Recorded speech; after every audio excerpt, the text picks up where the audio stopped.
This ad, go and check out Flossie's for yourself.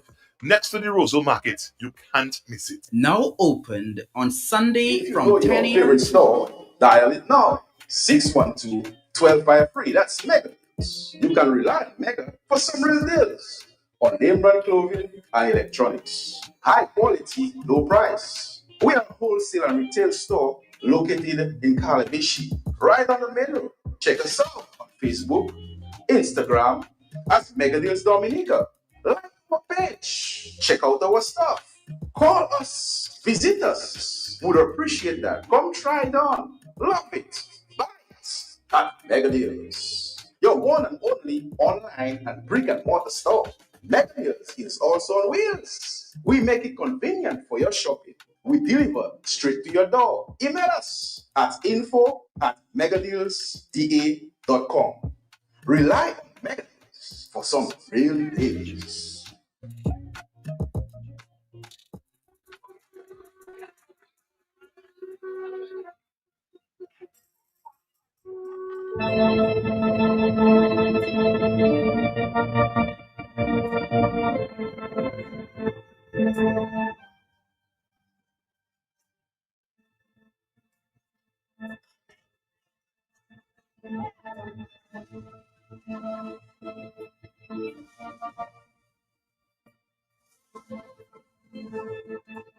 It's a 1:11.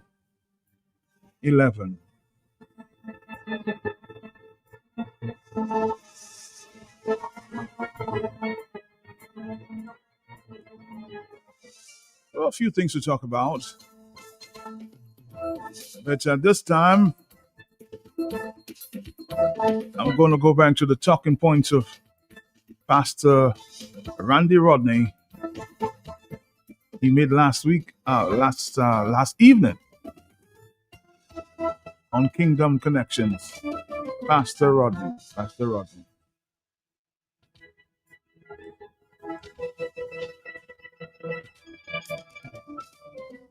right, we'll go back to that in a minute there. Let's see if we can bring up Pastor Rodney.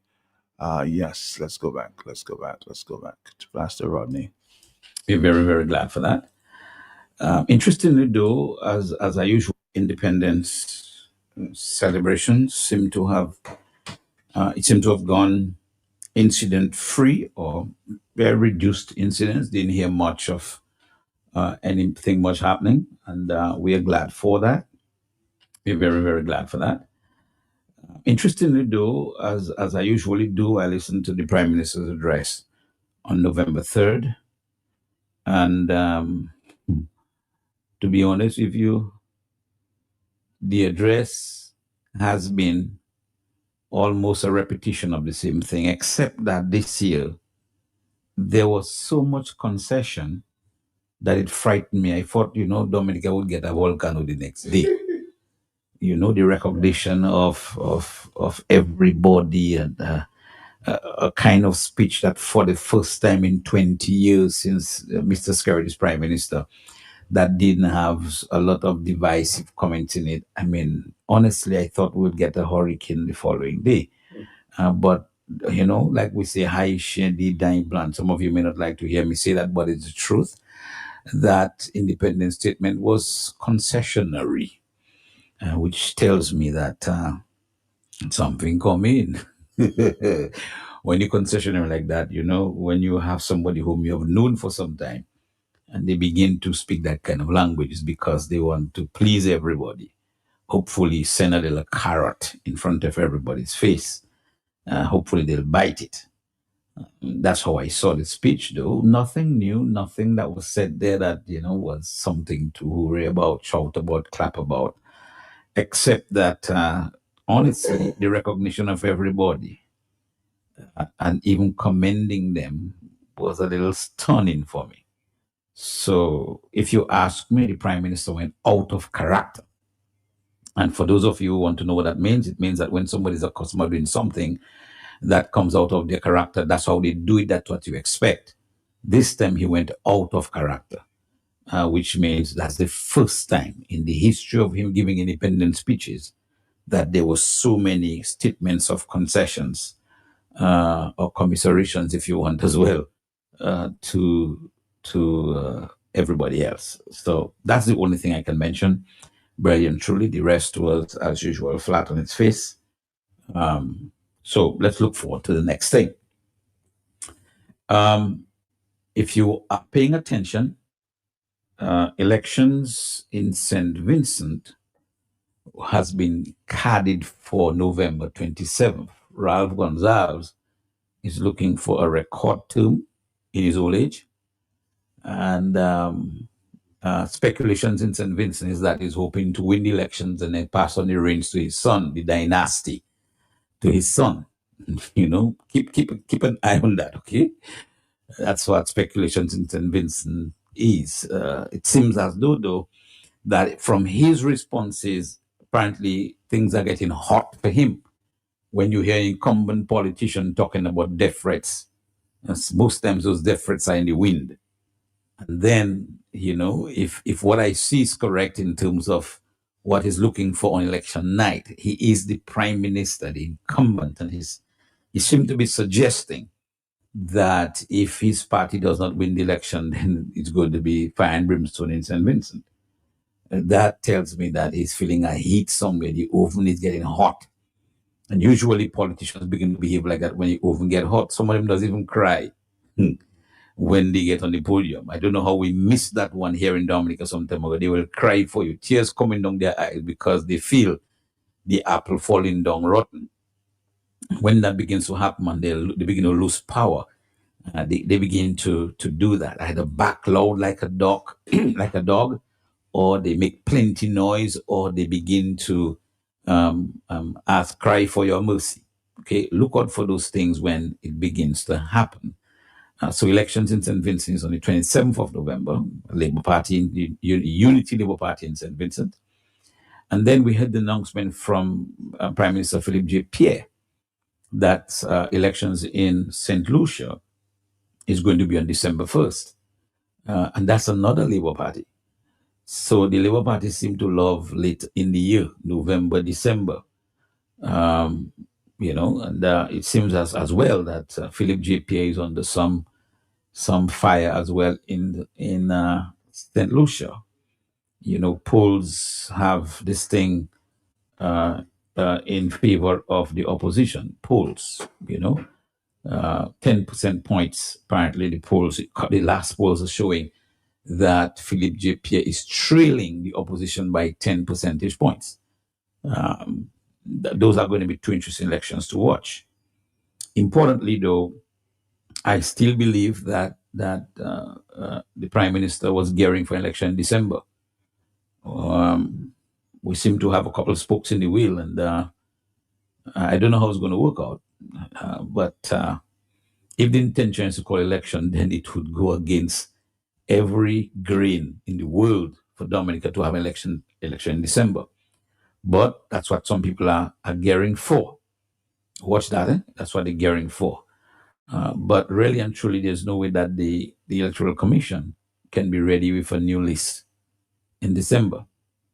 So an election that is called in December in Dominica, or maybe up to June next year, July next year even, an election that is called then, it means that we would not have a completed re-registration list, reconfirmed list, whatever one you want to use to be used in election. Notwithstanding that, we know the situation dealing with, and it probably would be out of character again for the Prime Minister not to call elections this year in December. It would be out of character. Note what I said. It would be out of his character. So Dominicans need to be on guard for that. Dominicans need to be on real guard for that. That expect anything. Sounds crazy, but expect anything. We seem to be a very crazy country as far as our national governance is concerned. Okay. Having said that, though, let me encourage every one of you to go to the reconfirmation or the confirmation centers, not the reconfirmation. Go to the confirmation centers to confirm yourself as an elector, right? Make sure you do that. And I invite you, all of you, who's listening to me now, to ensure that you go to do that somewhere before the end of November. And that's just a gut feeling I have. I don't have a crystal ball. It's just a gut feeling I have. Go and confirm somewhere before the end of November. Present yourself. And those of you who do not have an ID, speak to the people, who are the political parties that you support. Because I believe there's a challenge to be made there, and I'm glad that the political leaders have seen the need to come together, have a joint effort at this, and I commend them for that. So the last press conference, we saw Bernardito from the Dominican Freedom Party, we saw Joshua Francis from the United Progressive Party, and Thompson Fontaine from the United Workers Party have a joint press conference on the whole question of the confirmation and its flaws. So that is a good move. I'm sure I heard Thompson Fontaine said that some things will be challenged by any means, and I totally agree with that. Okay, he has my absolute support. That legal means, demonstration means, making noise means, writing letter means, everyone, nothing must be left unturned. Nothing. In other words, every effort, every strenuous effort must be made to ensure that this cocaine, this crookedness, right? They have a big name, they call it in English, called corruption. But in Dominica, we call it cocaine or crookedness. And you know the other word in Creole. That needs to stop, Bonji. We cannot keep having this thing. This craziness that Electoral Reform Commission did coming on the 11th hour, the day before the confirmation process started and passed an SRO, you know that there's a cocoa macaque behind that. You have to know that. And it's amazing that the Labour Party people themselves have not put up their hand and say you shouldn't do that. And if they did not put up their hand to say you shouldn't do that, it means that they are in cahoots with that. What's that? They're in cahoots. And why do I know that? Well, they were providing monies and doing ideas for their people left, right, and center. And there is wide evidence of this. So that they feel that they have money, and that money, when the next government wins, we need to find out where it came from. Don't ever say that it's a witch hunt. We need to find out where that money came from. Because like I said, they haven't done a barbecue, they haven't sold a raffle ticket, they have not done anything but receive big money and so on. We need to know where that money comes from, because I'm sure it's not from their pockets. I am absolutely positive Sebala thought he had sweat off their brows. We need to find that out. Okay, so when another government comes in, that is something that must be placed on the list of investigations. All right, and that's another story. But because they knew they had to do that, they got their monies to provide IDs for people, and then get the commission. Well, we know now is 3 members of the commission, because the other 2 excused themselves from that decision. So the 3 members would be Alec Lawrence, Lennox Lawrence, and Duncan Stowe would be the 3 members of the commission who agreed that they must go in that direction. We know that, I'm going to repeat that, we know that because the other 2 have publicly removed themselves from that decision. In fact, they're in total opposition to it. And the commission is made up of 5 people. Okay? 2 of them excused themselves, so it has to be the other 3. Used their majority vote, 2 Labour Party representatives, and 1 Labour Party representative appointed by the president. Okay? That's how it is, because the president, although the Constitution says that she appoints that person on her own free will, on her own volition, but we know that doesn't happen in these small democracies, okay? So forget that. That doesn't happen in these small democracies. Tell me what you want. So 3 Labour Party supported commissioners voted for what Labour Party wanted. And so everybody else need to raise a racket about this. And I'm glad, like I said, the political parties have raised that racket. and have decided to challenge this by all means necessary. It must be done by all means necessary. So, Mr. Prime Minister, if you are so conciliatory, if you were so conciliatory in your Independence Day address, you must now call these leaders in for a meeting, sit down with them. That's what conciliation is really about, eh? Not talk, in the public and pala. So call them, have a conversation with them, and have the commission rescind this SRO, or legally we say pass another SRO that will deal with this to bring the whole issue back to where it was before that SRO was passed. Already you have an advantage. Don't use that advantage. But ye will take care of you if you do that, because in my Bible it's called wickedness. Why is it called wickedness? It's called calculated mischief. That's what that means in the scripture. Calculated mischief. You go to do something to hurt somebody. That's what that is. So do that, okay? And then the final thing I want to say to you is what I've said here years ago. It is incomprehensible. You can't begin to understand how the government of Dominica decided to go along with this margin they're doing there with confirmation and all of that, to clean up the voters list. And that's what the intention is, to clean up the voters list and not disenfranchise people. According to the then AG, by operation of law, people should not be disenfranchised. But no, you are strategically disenfranchising those you believe will not vote for you. These are those whose economic situation are depressed in Dominica, who don't have the money to do some things. They wouldn't vote for you because you made them like that. So you decide to disenfranchise them and enfranchise those whom you will pay a ticket for to come down to vote. I understand that some tickets were paid to come down to enjoy Creole Festival, and they even got free tickets to enter. I don't know. I don't have any evidence to prove that, but that wouldn't surprise me at all, because that's the strategy of the Kingmaker. Okay, that wouldn't surprise me at all. That some monies were spent to buy people tickets and give them tickets to come to World Creole Music Festival under the aegis that they come to Dominica to do that. But really and truly, they came to confirm. That's why all they were hot to make sure that the confirmation centers were open before the World Creole Music Festival. I mean, nobody have to be dotish. All of us know that, okay? So here's what I'm going to say. If Antigua could have done a complete re-registration with a population of 95,000 people, just about, give and take a few hundred, 95,000 people, Antigua. They did a complete re-registration in a matter of 4 months. Complete, brand new register of electors in 4 months. Dominica, with a population of 65,000 people, give and take of a couple hundreds either way, is proposing to do a confirmation of voters in 15 months by law. 15 months.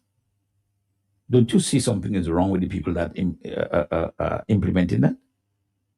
It's more costly to do 15 months. It's longer to do 15 months.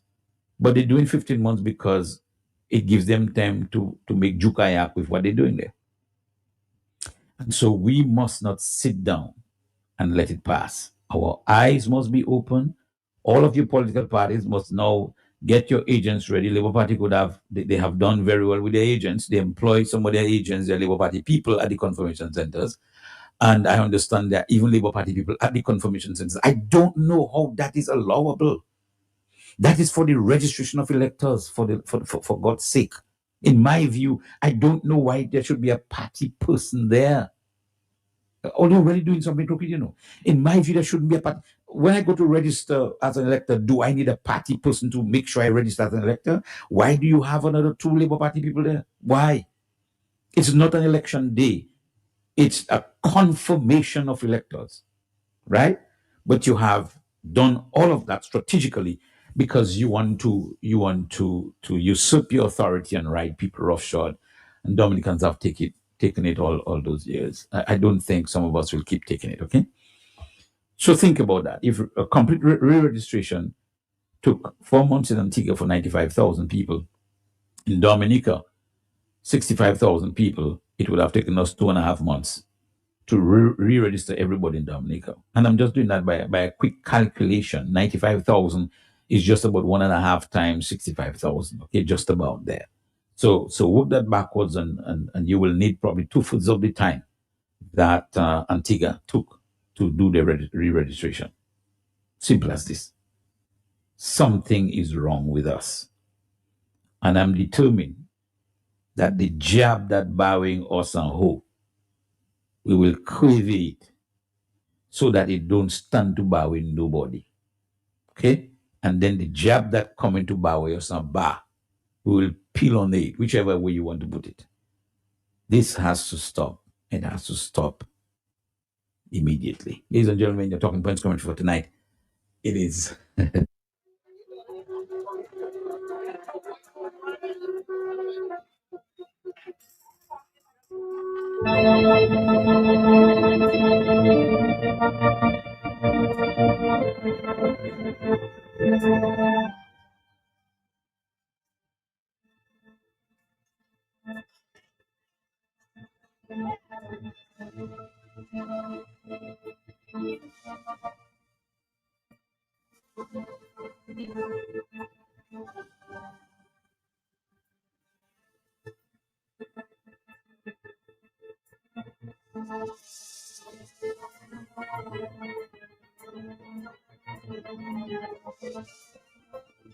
That was Pastor Dr.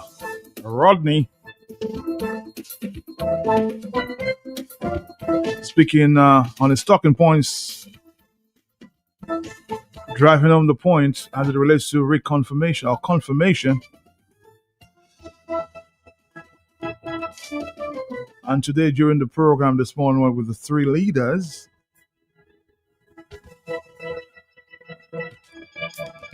he did emphasize that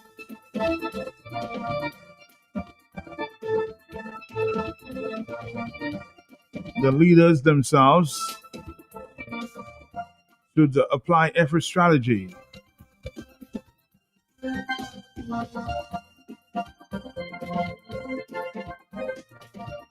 to ensure that people are registered. We don't disenfranchise voters in Dominica. Allow the many people who just can't afford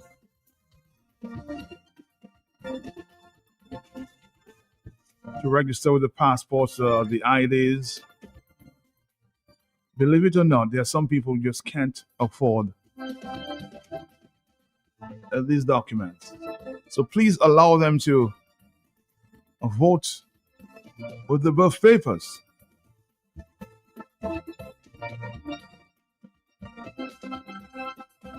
A lot of persons, of course, basically expressed that these leaders are not fighting hard enough.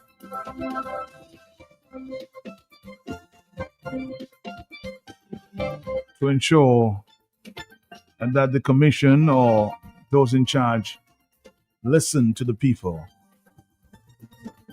It's the people's request. I invited Pastor Rodney back on the telephone.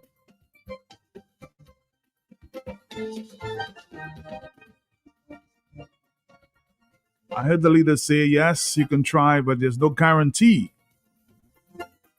that an injunction would work. Pastor Rodney feels differently. Pastor Rodney, good afternoon to you again. Good afternoon to you. Are you there? Good afternoon. Yes, I'm there. Good afternoon to you and good afternoon to your listeners. Pastor, why do you think this leader should not give up on trying to file an injunction? Well, the first reason for that is that it's the court that decides. You have a matter, you want to hear a ruling on it, let the court decide. Now, I believe that this is a strong case. There's a strong case for a lot of reasons. And like I said, I'm not a lawyer. I began to do law quite a number of years ago at the University of London, and I didn't finish. So I'm not a lawyer by no means. I just understand some common sense and some things in law. I keep reading stuff all the time. Here's what I think, Matt. the base document that everybody in Dominica uses to get any other ID is a birth certificate. The Labour Party went ahead and got passports for its people. To get a passport, Matt, you require a birth certificate, you need a picture ID, and whoever is signing that as a recommender for you, who is, in fact, in the case of a passport, the requirement is even less. You get a pastor, you get a nurse, a police, or whoever, a senior civil servant to sign that for you. They make a comment at the back of the photograph to say that the photograph that they are signing on is an exact replica of the applicant. Based on that, you get a passport. So your birth certificate is a base document. Every other document that is required needs a birth certificate to verify your date of birth, whether it's a driver's license or a social security card. Now, if you eradicate the use of birth certificate, which is your base document, and you are not in the international realm, so if you're talking international best practice, you can't compare. Why? Every French person gets an ID at birth. Every American person gets an ID at birth. I don't know about the British, but at least those countries. In Dominica, we don't get an ID. Matt, do we? No. Right, we don't get an ID. The only sort of identification that we have in Dominica as a base is a birth certificate and a photograph. That's what we have. So for us, best practice has always been your birth certificate and a photograph. Now, we can move to an ID at some point where every Dominican at birth is provided an ID. But that's not the case. So there are Dominicans who have never had any one of the forms of ID for their entire lives, 80 years, 70 years. They have never had any form of those IDs. I mentioned to the chairman of the Electoral Commission when I had a one-on-one with him that my father died a year or two ago, and the only information I got from him in terms of ID was something called a National Provident Fund card. Most Dominicans don't even know there was something like that existing before Social Security. He could not use that anyway. He didn't drive. He didn't have a driver's license. And his passport was the passport, the hardback passport. If he was alive today, it means that he would have been disenfranchised. He would not have been able to vote, Mark, after voting for so many years in the same country. Is that fair? Couldn't be. Right? Now, my read of the Constitution says that you can't prevent. Well, let me just go back. Let me go back a little bit. The whole question of adult suffrage, the intention was to make voting easy for a citizen, make it to a point where everybody who wants to vote can vote. Now you're saying that even if they want to vote, you will stop them. That, for me, is a highly constitutional matter. And I think that there is a question to be answered, asked and answered in a court of law.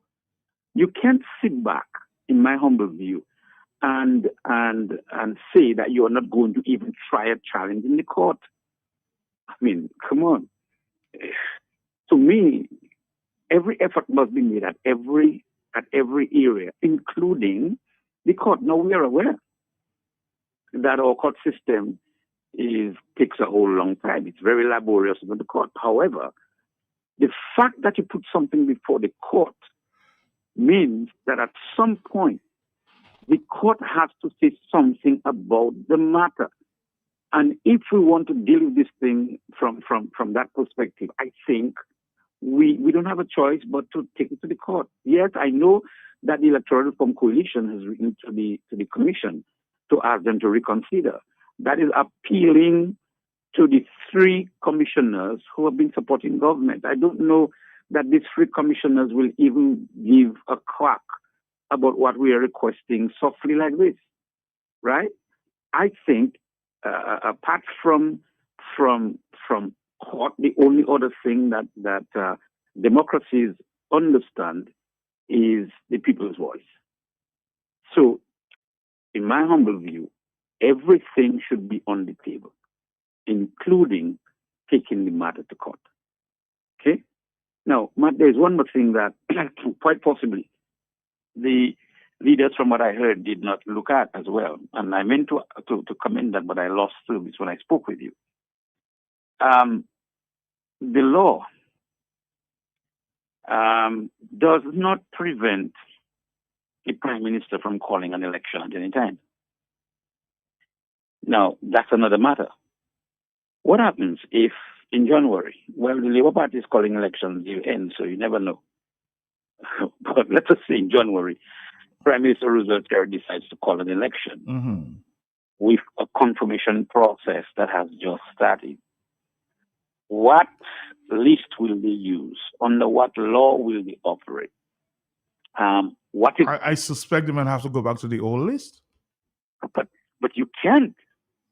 In my, again, I'm not a lawyer, but in my view, you can't. And let me tell you why you can't. Because the new law is asking you to function on a list that is cleansed. You can't have election on the old law because the old law is now old law. But doesn't the Constitution give him the right to call an election anytime? Repeat that? Doesn't the Constitution give him the right to call elections at any time? Correct. So that's what I'm saying. It gives him the right to call an election anytime, and that's what the Constitution says. However, the instrument for election is a registration of electors. You have just passed a Registration of Electors Act, a new one, right? Now, you can't have an election without a register of electors that represents at least the large majority of the population body. To me, common law should say you can't call an election, but we know the Prime Minister can do anything at any time, at will, as he pleases. No law, no constitution will stop him from doing anything. I believe that is a matter, for example, that must be placed squarely in a court of law as soon as, and I know that matter, for example, is one that I know some lawyers have said should be put before the court to prevent the Labour Party from calling an election before the end of the confirmation period. Because if he does, you'll have to operate on the old Register of Electors Act with the old list, right? Because the new act says that list will not be ready for an election in terms of extrapolation I'm talking about now. Not until 12 months and maybe 15 months. The law says so, The new law, the Registration of Electors Act says so. So I think that the Labour Party in their haste to create possibilities for their win have made a few blunders, if you ask me, even in the law. And I think we need to take it up. We can't sit back there and say, well, we're not sure about this. We're not sure if we'll win. Nobody's sure they win a matter. Nobody's sure they win any matter that goes to court. How do you win a matter when it goes to court? You provide legal arguments. You provide precedents in other courts. You provide an argument that is sound, right, in opposition to the respondent. So just to say that we're not sure that we're going to win, not sure it shouldn't be on the table at all. It's either you have a good case or you don't. And I think we have a good case in terms of putting this matter before a court of law. What about those who say that the opposition leaders do not have the backing and support of the people on the ground, the followers? Just a few are willing to commit or even serious. And when they call for massive crowds, the people don't show up. And I've expressed that I think that's part of the fear. So the suggestion is that they, you know, they don't have the backing of the followers on the ground. Do you support that view? But I am a leadership student, Yes. and I love leadership, right? I study it every day, and I love it. Hmm. What you just mentioned to me is a factor of leadership, A fact. right? It's a factor of leadership. Okay. In other words, Hmm. leaders get people around them. Okay? Leaders get people around them. That's what leaders do. You can be in a position as a leader, and according to John Maxwell, one of the world's renowned leadership experts, he says, if you are in a position of leadership and nobody's following you, taking a walk. A leader must have people. A leader, Joshua said something on your program this morning, and I wanted but mention that as well to them. Hmm. A leader must inspire people. That's what leaders do. So leaders inspire people to follow them. Go back in our history. Look at who our leaders were, who got people to follow them without the largest of point that Roosevelt carried has. Roosevelt carried is not getting people to follow him. He's getting people to follow the money. Patrick John, okay? Dame Eugenia Charles, Edward Oliver LeBlanc, Rosie Douglas. right? Rosie Douglas, Edison James. It got people to follow them as leaders. Mr. Skerritt is getting people to follow the money. Okay? So that's the Now, fundamental difference here. That's a fundamental difference, man. And we have to be able to make that clear. So if people are making that comment, it means that that's how they feel, that's what they see. And my response to that is a factor of leadership. That's a leader's job. You can't stand one place and call people to come to you and expect them to come unless and until you inspire them to follow you. Unless and until you have done something that will cause them to follow you by their own volition, especially in political parties, in voluntary organizations, and so on. You have to stand up and inspire people so that when you speak, they listen. When you say come, they will come. But given what has happened, let's look back to March 19th. Some of these leaders were in prison. So don't you think there's a level of fear out there? But there is, I'm sure there is. Yes. But let me tell you what fear is. Fear is essentially what grips somebody because they are not sure of what's happening or what's going to happen. Listen to how leaders counteract fear. Mm-hmm. You study your environment, you study your opponent, you study your strengths and your weaknesses, and then you inspire the strong people to be stronger and the weak people to become strong. When you get into situations like what happened on March 19th, my analysis of it, you know who was the most fearful? Roosevelt, Skerritt, and the Labour Party and the police. They were the most fearful. And we have to understand that it's people, I mean, this guy has the power. He has the largesse of government. He has the money. He has the police. He has even the legal system in his pocket. And you have to send an army to stop a handful of protesters. You are coward. You are fearful. On the other hand, the opposition people cannot allow that yet. You chat some people we can't allow people to be so dejected that they get fearful. There's a story in the Bible, David had a group of people who were, broke, busted, and disgusted, and they felt that life was over. They called David to lead them. And what did he do? He let them out of that morass. He let them out of feeling fearful and dejected and so on. Leaders do that, Matt. And leaders go forward. We read about them, we boast about them, we talk about them.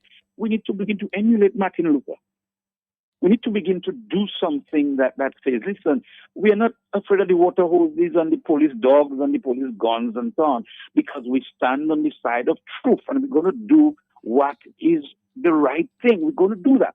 We're going to, in a democracy, we stand up and we fight for rights. Isn't that what we do, Matt? That's what a democracy is about. We stand up and we say, we're not going to accept that in the court. We're not going to accept that on the street. We're not going to accept that. That's what we do. And so we can't allow the spirit of fear to permeate our society as it has. And our leaders need to begin to rise again and begin to instill confidence in people that this is for a season and one of those days is going to be over. We need to begin to inspire people to do that. Yeah? All right, Pastor Rodney, thank you very much. Thank you, as always, inspiring there. 449-3095-96 and 97. Yes, get the fear out.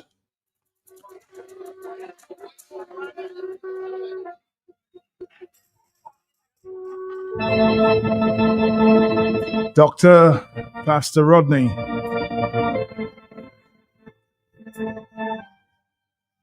Providing some inspiration there.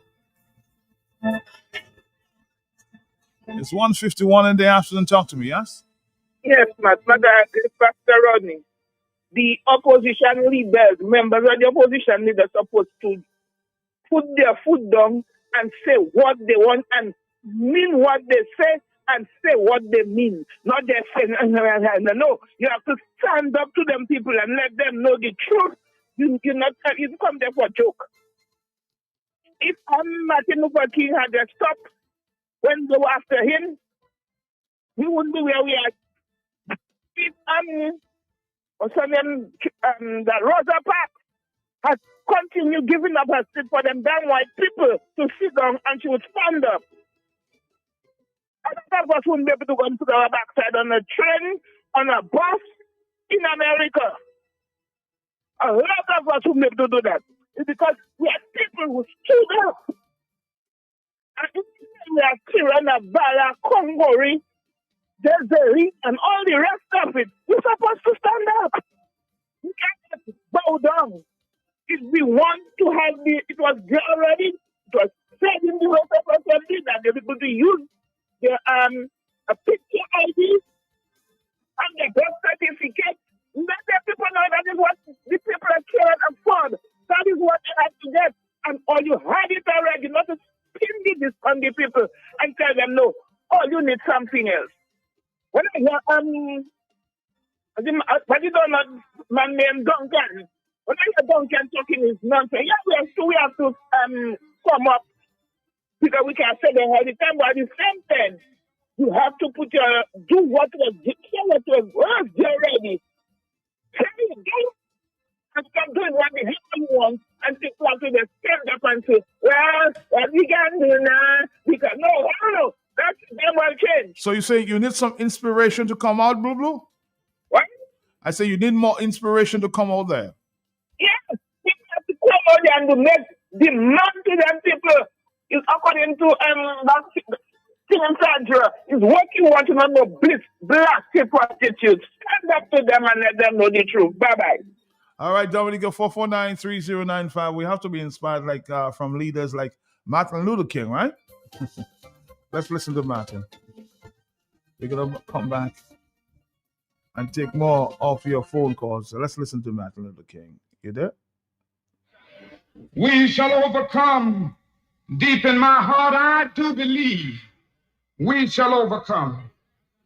Though I join hands so often with students and others behind jail bars singing it, we shall overcome. Yes.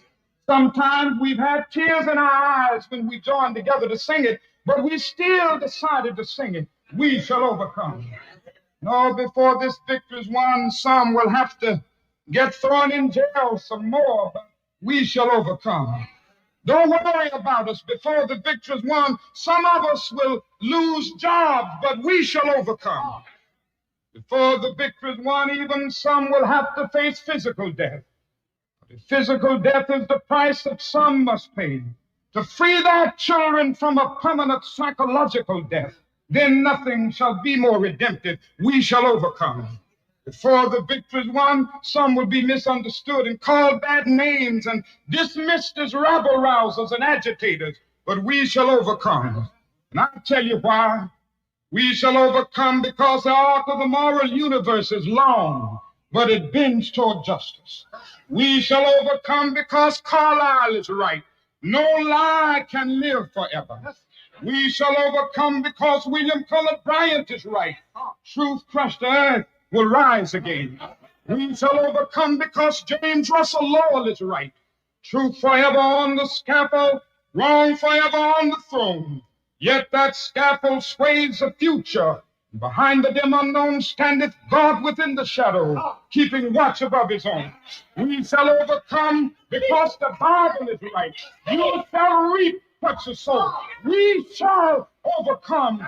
Deep in my heart, I do believe we shall overcome. With this faith, we will go out and adjourn the councils of despair and bring new light into the dark chambers of pessimism. And we will be able to rise from the fatigue of despair to the buoyancy of hope. And this will be a great America. We will be the participants in making it so. And so as I leave you this evening, I say, walk together, children. Don't you get weary after great camp meeting.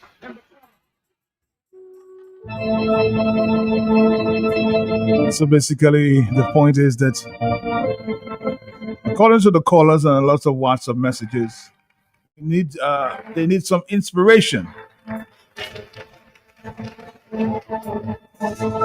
Matt, if we don't have an opposition leader with certain traits of tyrants, also, we will not get far. Hopefully, my younger generation have one, because there are a lot of quiet, disgruntled people, both in and out of government, just waiting for the next leader.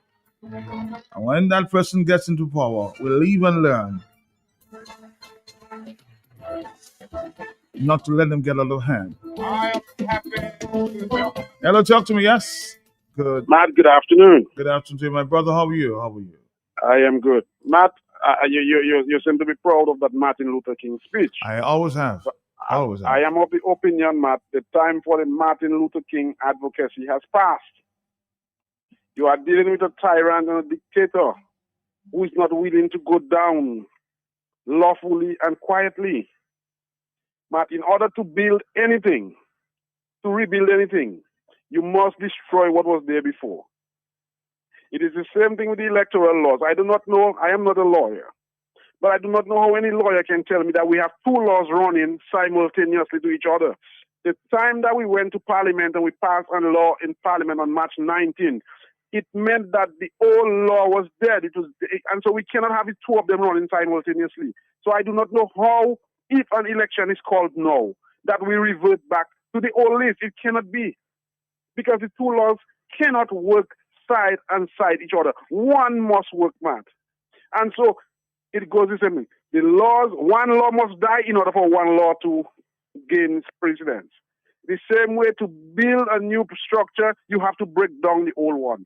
If it means that we have to break down Roseau, Matt, to build a new Roseau, we have to do it. If it means that we have to destroy this city to build a new city, but you might be described as an inciter. I'm sure that's what those listening might be saying at this point. Matt, I'll tell you something. I am adding the preface to it. I'm saying if. Okay. And anytime you add if to a thing, it cannot be a threat. Okay? There are no strings attached to a threat when you use the word if. Okay. So if we have to build a new city, we must first mash up the old city. We cannot build on a city that is already there. We must first destroy what is there and build from scratch, rebuild new. And so in the process of doing that, we will have gotten rid of a dictator. So the time for peaceful advocacy is past, because Martin Luther King agitated for it. What did it cost him? His life. He died. Are we going to wait for Linton to die, for Thompson Fontaine to die, for Joshua to die, for Ito to die? No, we need to stand up before those things happen. And if it means that we have to get rid of them by any means necessary, the dictators by any means necessary, let us do it. This is the same thing America is trying to do, to get rid of the dictator, they say, in Venezuela. So why is Dominica any different? Why is it because we don't have oil that America doesn't care with us and our plight? Is it because our opposition leaders are not reaching out to them? We have to do something. And if it means that we have to destroy man, human, and child, man, woman, and beast to build back, let us do it. And that is why I feel the time for peaceful advocacy is long, long gone. Good afternoon. The Negro is still languid in the corner. Someone says Dominicans are too wear. They said Lennox could not inspire and motivate them. He was a leader who fought hard, who suffered tribulation and victimization. What other sacrifice Lennox had to do to make again? Now they have Fountain and others who are begging them to come out, and they remain reluctant. They just love to complain. That's a WhatsApp message as well.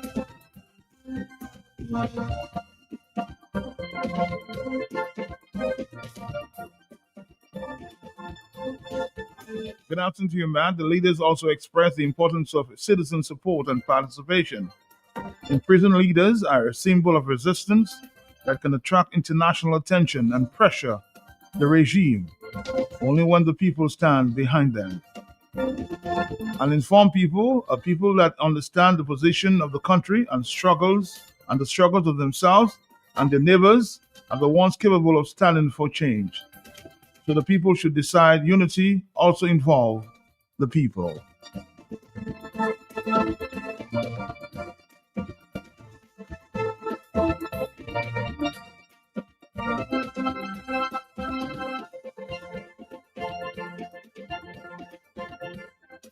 On the telephone, hello, talk to me, yes? Independent, especially 3rd of November, when we had all the medias from the world, all proceeding to the Creole Festival, we had medias, personnel here. You know that is when we should stand up, line up all about it for our placard and make them people know what the hell we want. Yes. So you're saying we missed that chance? You're saying we missed that chance? But never is what we wanted. Since then I was telling them that the last time we go down the road, I tell them let us go in the mouth. Winter Park, where the media personnel come in and they say, no, they'll stand up by the scary big house in Roseau. Scary, I say, they're plenty scary, so don't take me too far. And they didn't do that. Now, the house has bolted off the stable. And that was a perfect opportunity during the independence. Everybody had their placards, and we want electoral reform in the proper form, not deform. Bye-bye. All right, thank you very much. More telephone calls. It's 202. Yes, talk to me. Yeah. Yes. Matt. I'm right here. Matt. I'm right here, sir. But first thing I call a decision last time. I call you. I call from Florida. I call from Florida. That's cocky. Okay. That is Malon. You know me, Malon father. Telephone? Yes. But telling people that's the man. You can't go. You have your birth certificate. Second, you have that's what you're born with. And you want to stop people from voting because all you want to do. But you're mad. But stop that fucking thing, Jed. No, we won't allow you swearing on the radio, okay? I apologize on your behalf. I know your frustration. I feel your frustration. Now just look at that.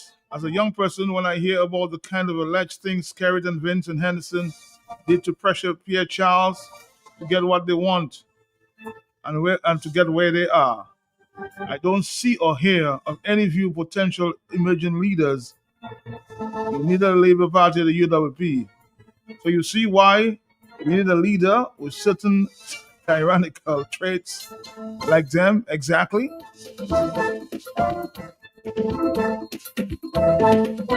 Are you there? Yes, hello.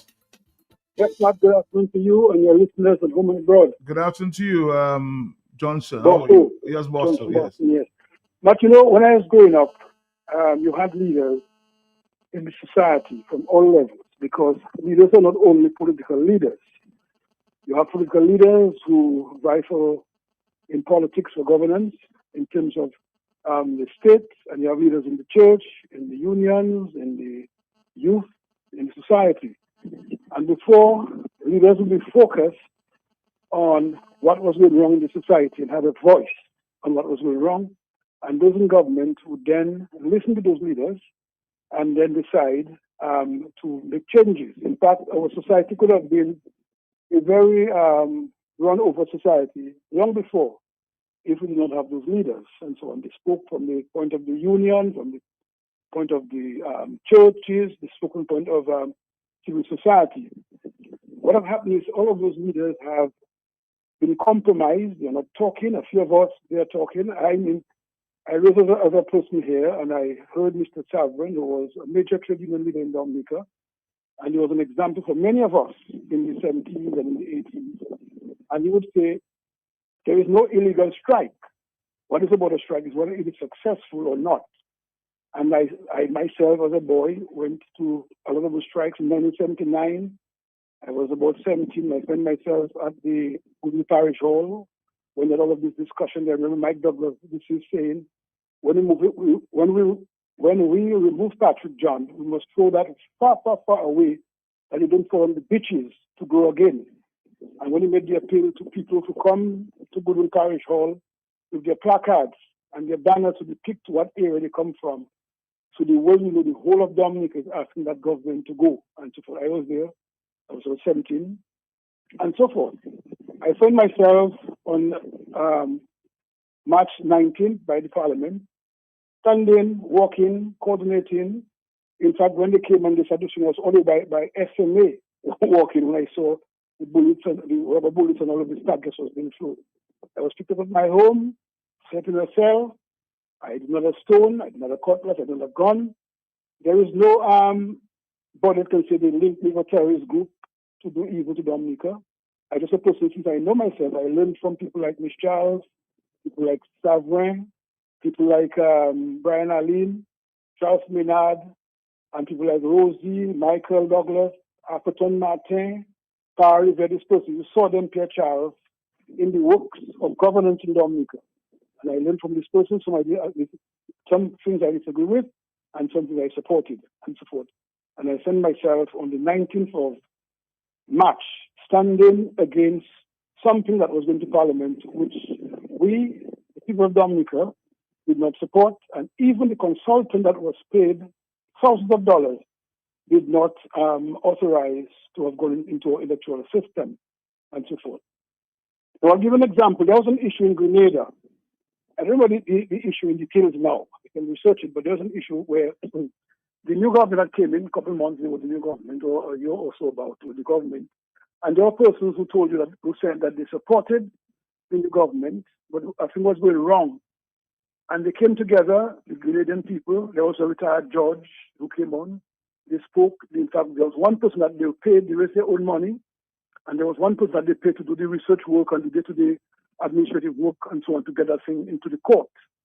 And they said it was not in the benefit of Grenada, and they stood up, and the government had to shelve it and so forth. So that's why I said you have leaders who were concerned about the country. Now you have leaders, I don't know if they're leaders in secret, if they're leaders looking on, being dependent rather than being independent.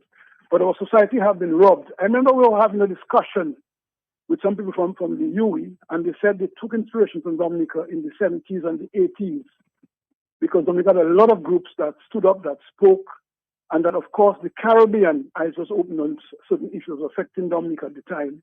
And all of a sudden, those things had just died down. You hardly heard those leaders saying anything on anything, except a few of us were there standing, fighting, educating, and so forth. And we've been brutalized and brushed aside. You know, I saw a picture, somebody sent me a photo or a video, Matt, where the police was training at Mount Bruce, training with some police officers acting as civilians, selling buckets and stones. And the officers were there in their fatigue and their protector stuff, really training on that thing. So that this government is aggravating people, and they're training the police. Police are not training how to retrieve guns.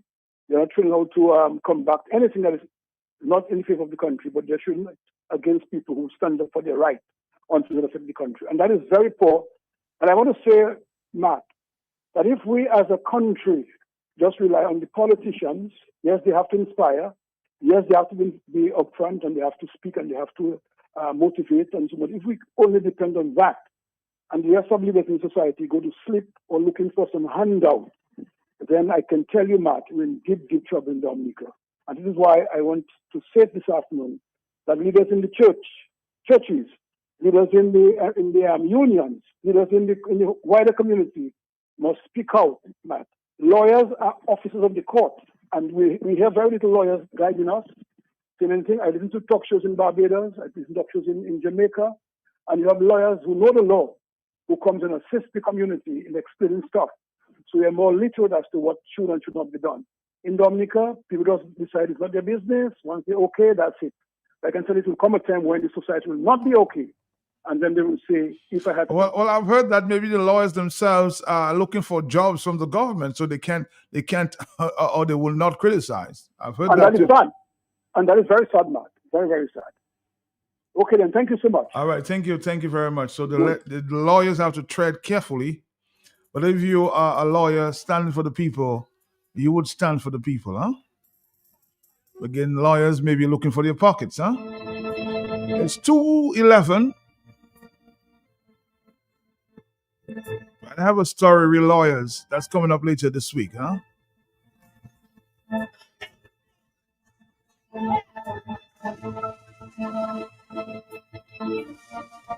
I'm getting a lot of complaints about lawyers these days.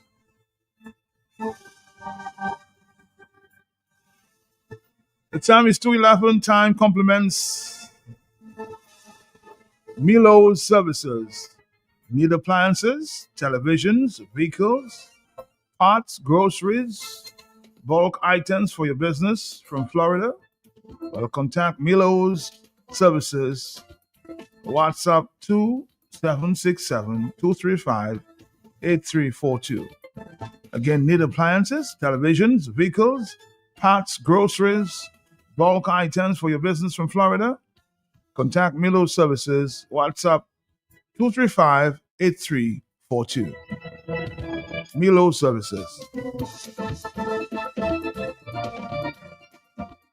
We're going to take a quick break and we'll come back after this. Thank you. Dominicans, enjoy your property, protect your property. You homeowner and businessman, protect your property, enjoy your property. Can't wait for the hurricane, can't wait till you flood again, can't wait till your roof fly out and all your business coming out. Remember, no insurance company will insure your property when a storm is approaching. Get ahead of the hurricane season. Insure with a company who gives you the assurance of payment for your valid claim. Come speak with us today at the New India Assurance Company Limited, upstairs AC Shillingford and Company Limited, 24 King George Street, Roseau. Bring along an up-to-date valuation from a qualified engineer and get insured today.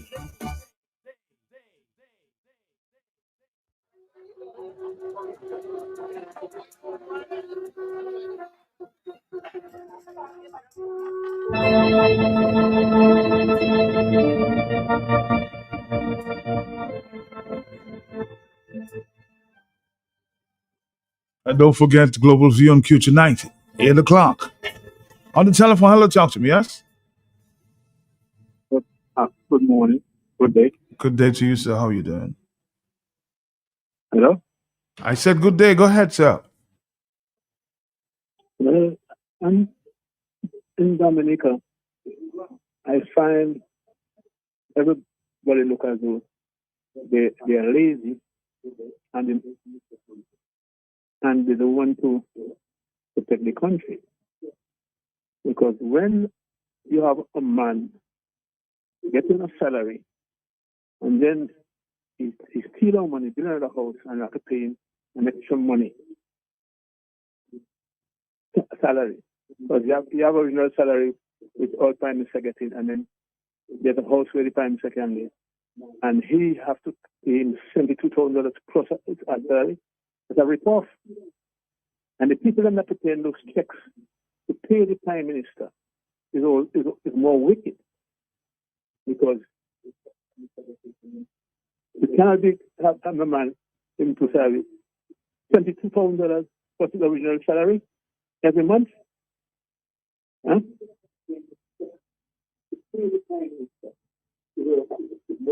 So you're saying the people who are preparing the checks don't have a conscience? 4493-09596. $64,000 plus his salary. That's your point. Got that. 215. Hello, talk to me.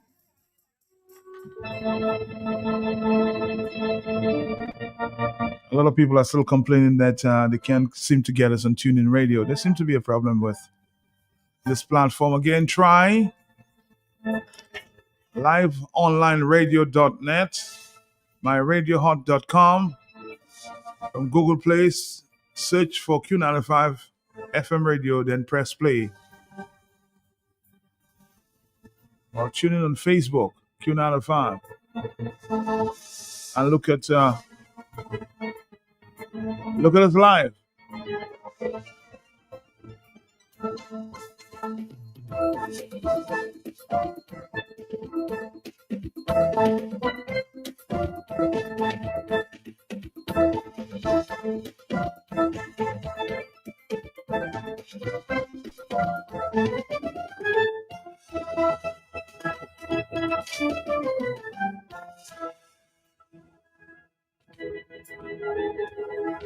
Just a quick notice there. Attention electors of polling district E03. The electoral office wishes to inform you that the confirmation center in Boudica, located at the Boudica Emergency Center, will be open on Wednesday, that's tomorrow, November 12th, from 9:30 a.m. to 5:30 p.m. Voters are encouraged to visit the center to complete their confirmation process. Please note that your photo will be taken as part of the procedure. Again, the electoral office wishes to inform you that the confirmation center in Boudica, located at the Boudica Emergency Center, will be open on Wednesday, November 12th, from 9:30 a.m. to 5:30 p.m. Voters are encouraged to visit the center to complete the confirmation process. As their confirmation process, please note that your photo will be taken as part of the procedure.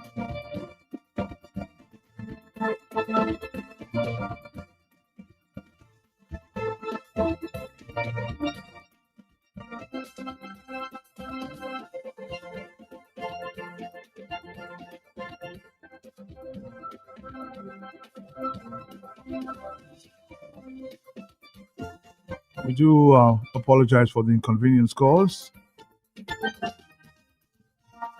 as it relates to the TuneIn Radio app, but that's no fault of Q, huh?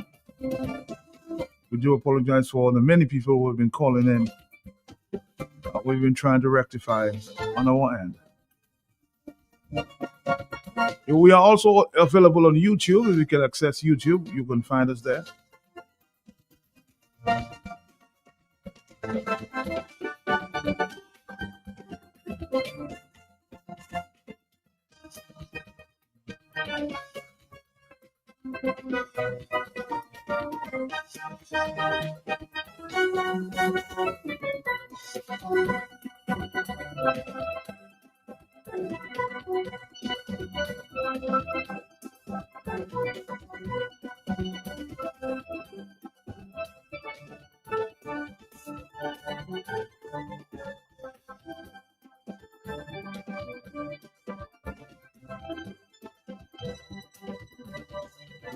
Let's go back to the telephone. Are you there, caller? Yes? Uh-huh.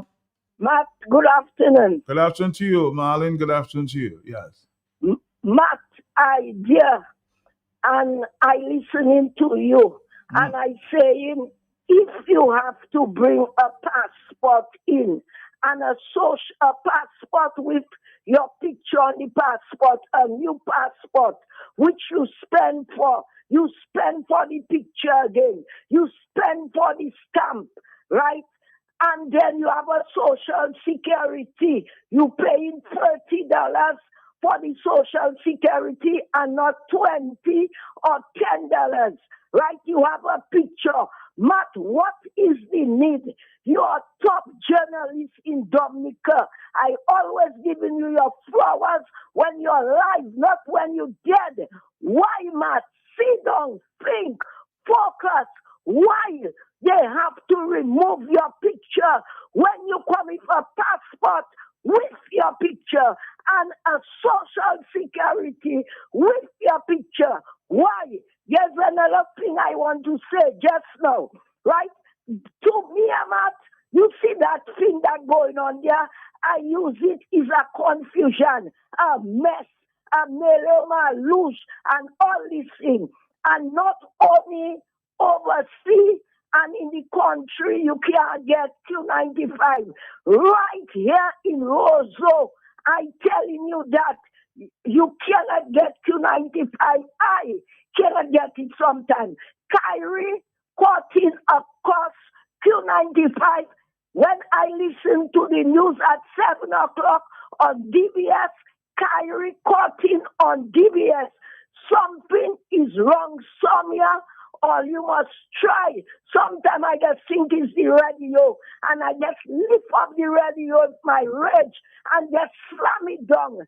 And they think because I want to hear my program, right? So, or you must check on that. And I just want to tell Dominican, look out tonight with global glue. It's going to be hot, hot like fire with Mr. Sheridan Gregoire, my creamy ice cream, and my rich chocolisto, and together with a wise man, Mr. Andy Jolly, not forgetting Dr. Andre. He's a lawyer now, and he's going to be a politician. So look out. If you miss it, you're missing in action. All right, Marlon, thank you. Mr. Andre has always been a lawyer, huh? He's been called to the bar in Dominica. That's what I think you want to say. Yes, TuneIn Radio is on, but it goes in and out. But you can also tune in on Q95 TA.com, huh? You can get us live there on Facebook.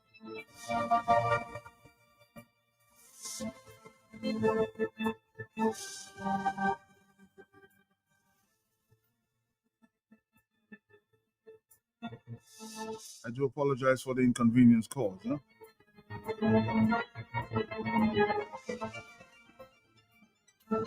On the telephone, hello, talk to me, yes? Everybody seems to want to connect with Q, but sometimes it's just, it's not possible. Hello, talk to me, yeah? There's a question you need to ask in this country, Dominica. What's the question? The question is, could you confirm what salary does this Prime Minister get? I understand he get two salaries. One is $72,000, and I can't remember the other one. And he's getting a payment for the house where he lives. I don't know what two salaries. Maybe when he travels, he gets extra per diem. But I know he gets one salary from my collection. And what about his $72,000? That's for his home. That's for a rental for his home. For his home. So the treasury pays a fee for rental of his home there in Mont Daniel.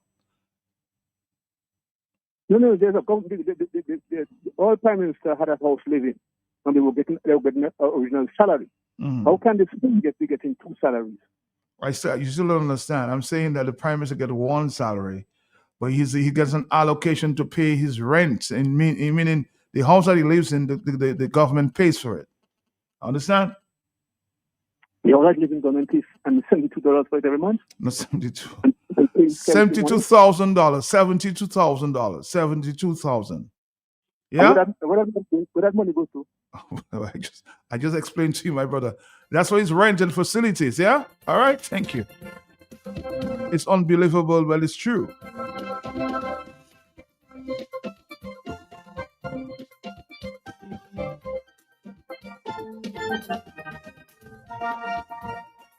I can't explain it better than that, huh?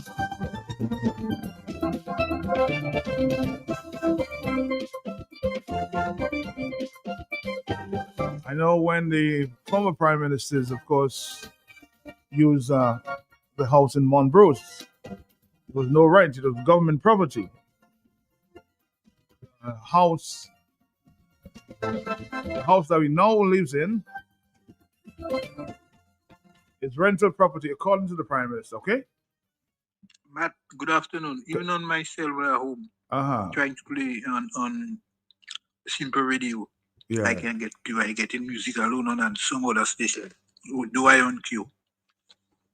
Yeah, I have to go on Facebook to get queue. Well, we've been having that problem. We have been having that problem for the past 2 days. So something is definitely wrong.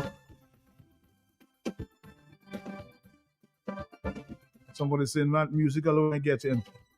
Believing I'm not on the radio. Yes, I'm on the radio. I've gotten a lot of calls from the UK, but some people listen and very clear.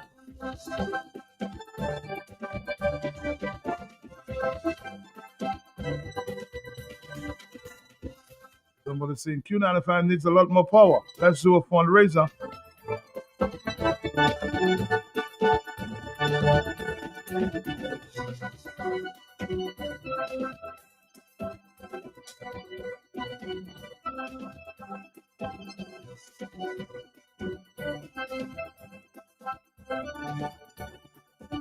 Earlier this week, we heard the Prime Minister. I wish I could find the clip.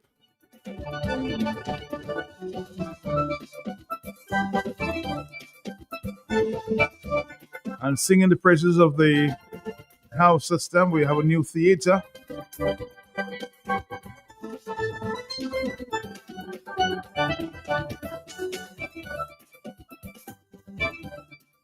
Dr. Dale Dangleman has been commenting just the comments there. Of course, yesterday we had an unfortunate death at the Grand Bay Hospital. Young lady passed at the secondary school yesterday. Let's listen to Dr. Dale. I heard the Prime Minister of Dominica talking about, emergency service operating room and things like that. So I wanted to go back and circle on the trauma system development in Dominica. As most of you already know, I am a trauma trained surgeon. I'm also boarded in critical care. I'm the chief of surgery and a trauma medical director. You don't build a trauma system after the accident. You build it before, in preparation of the accident, right? And trauma is the leading cause of death under the age of 45 worldwide. And we see everything that's going on in Dominica. I don't even have to go into that in terms of the road accident and the violence, the increase in violence, etc. Right? So survival depends on organization, not just skills or building an operating room, right? We need a system and not slogans and speeches every time around election, right? So the Prime Minister can open a modern operating room, but without a trauma network, right, lives will still be lost on the roadside, right? Unfortunately, I heard about a young lady from South City that was waiting in an ambulance for a very long time, right? We need to build a trauma system. It's not about equipment, it's about commitment, right? We must look beyond photo ops and opportunities for election. We have to talk about EMS reform that I've talked about. We've talked about helicopter transport. Dominica does not still have a helicopter, and you have all these hotels being built, waste of money, right? We need system-wide data-driven improvement, right? Let's collect the data, let's analyze the data, and let's make decisions based on this, right? We're building all kinds of things that are not needed. We live in money in rum shops so that people can get free drinks, right? Anyway, the vision has to be for a functional national trauma network, right? Pre-hospital care with EMS and air rescue and more ambulances that is properly staffed and properly equipped, right? We need not just the facility, but you need the staff to go with it, right? Who's going to cover the call? And it has to be 24/7 if you want to be a trauma center. Dominica has, let's say, about 69 to 70,000 people, right? And it's not a lot, but the terrain makes it difficult to get a patient from location A back to the trauma hub, the trauma suite. Right? So if you're going to put it in Marigot, let's do that. If you're going to put it in Princess Margaret or whatever, China Friendship, let's do that. Work on that. Designate the money for that. Don't just come around with election gimmicks, right? When you know the money was available 10, 15, 20 years ago to do these things. You built a new hospital, but the staff is not there. The instruments are not there, right? We need to develop good transfer protocols, right? Just general protocols, right? Every place, whether it's Portsmouth, Marigot, Grand Bay, it needs to be equipped for initial resuscitation. The doctors there can stabilize while the air ambulance is coming or the ground transport is coming, right? Because of the mountainous terrain in Dominica, helicopter transport is essential. We said that since Tropical Storm Erica in 2015, right? Build helipads. Get 1 or 2 helicopters, okay? And discuss with the private sector. You can't hold on to everything for politics and votes, right? Public-private partnership to get these things done, right? The government must invest in a dedicated EMS helicopter at this point, right? Dual use. Also, very essential for disaster response and search and rescue, right? So we don't have to sit and wait for people from the French Islands to come and with the helicopters. Let's train local EMS in aeromedical triage and safety protocols. We need a vigorous EMS system that is the lifeline between the scene and the hospital, right? I always give these guys the credit. We have to respect pre-hospital. A trauma system is only as strong as its EMS backbone, right? We need personnel. We need personnel. We need fully equipped ambulance with oxygen, suction, defibrillators, trauma kits, immobilization gear. Not just photo ops with a couple vehicles when election is coming. You need a good communication network, right? You need 911 dispatch. You need hospital command and police and fire to be involved. Okay?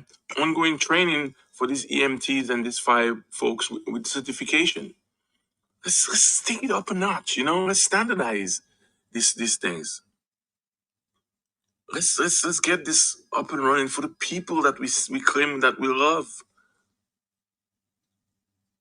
Without EMS, moving patients is not saving time. We're not saving time. We're not saving them. Patients are lying at the side of the road bleeding, and nothing is being done because one ambulance is stuck on the northern part of the island, or a man is having a heart attack down there in Canefield. These are true stories, by the way. An operating room is more than a showpiece, right? The trauma operating room is not about nice lights. It's about readiness for that trauma patient, that gunshot victim, that stab victim, that fall victim, that motor vehicle, that motorcycle victim, right? We don't have access to blood. People have to beg people to go in and donate blood. We need to start thinking of a blood bank system. If you're going to open an emergency operating room, right? Are we ready for thoracotomies and damage control laparotomies to save lives? What's our orthopedic situation like? Are we ready for all fracture stabilization, or people have to sit around for 2-3 weeks waiting to get an X fix on or X fix off? Okay? 24/7 availability. You can't just come and talk about an operating room. You can't talk about an operating room. Who are the surgeons? Who are the nursing, the circulating nurses?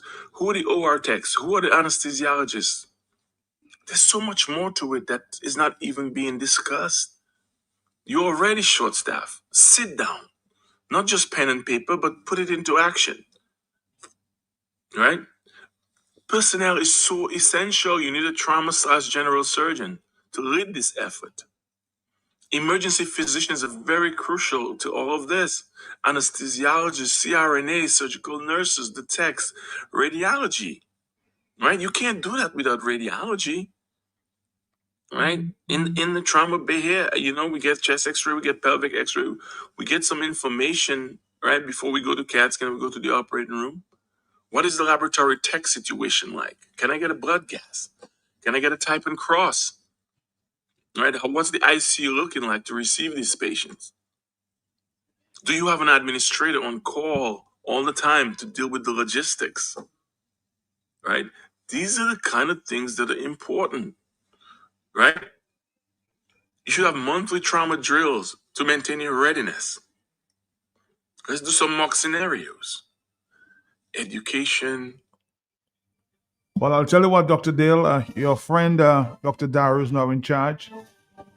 You should pass on some of the information there to him, huh? I'm sure he'll be willing to listen. Dr. Daru is now the chief medical person there at the hospital. So pass on some of that information there to Dr. Daru, okay? Good information. It's not only about a facility, but we have to be ready to deal with that facility. That's the point. Somebody says, Matt, pray for us.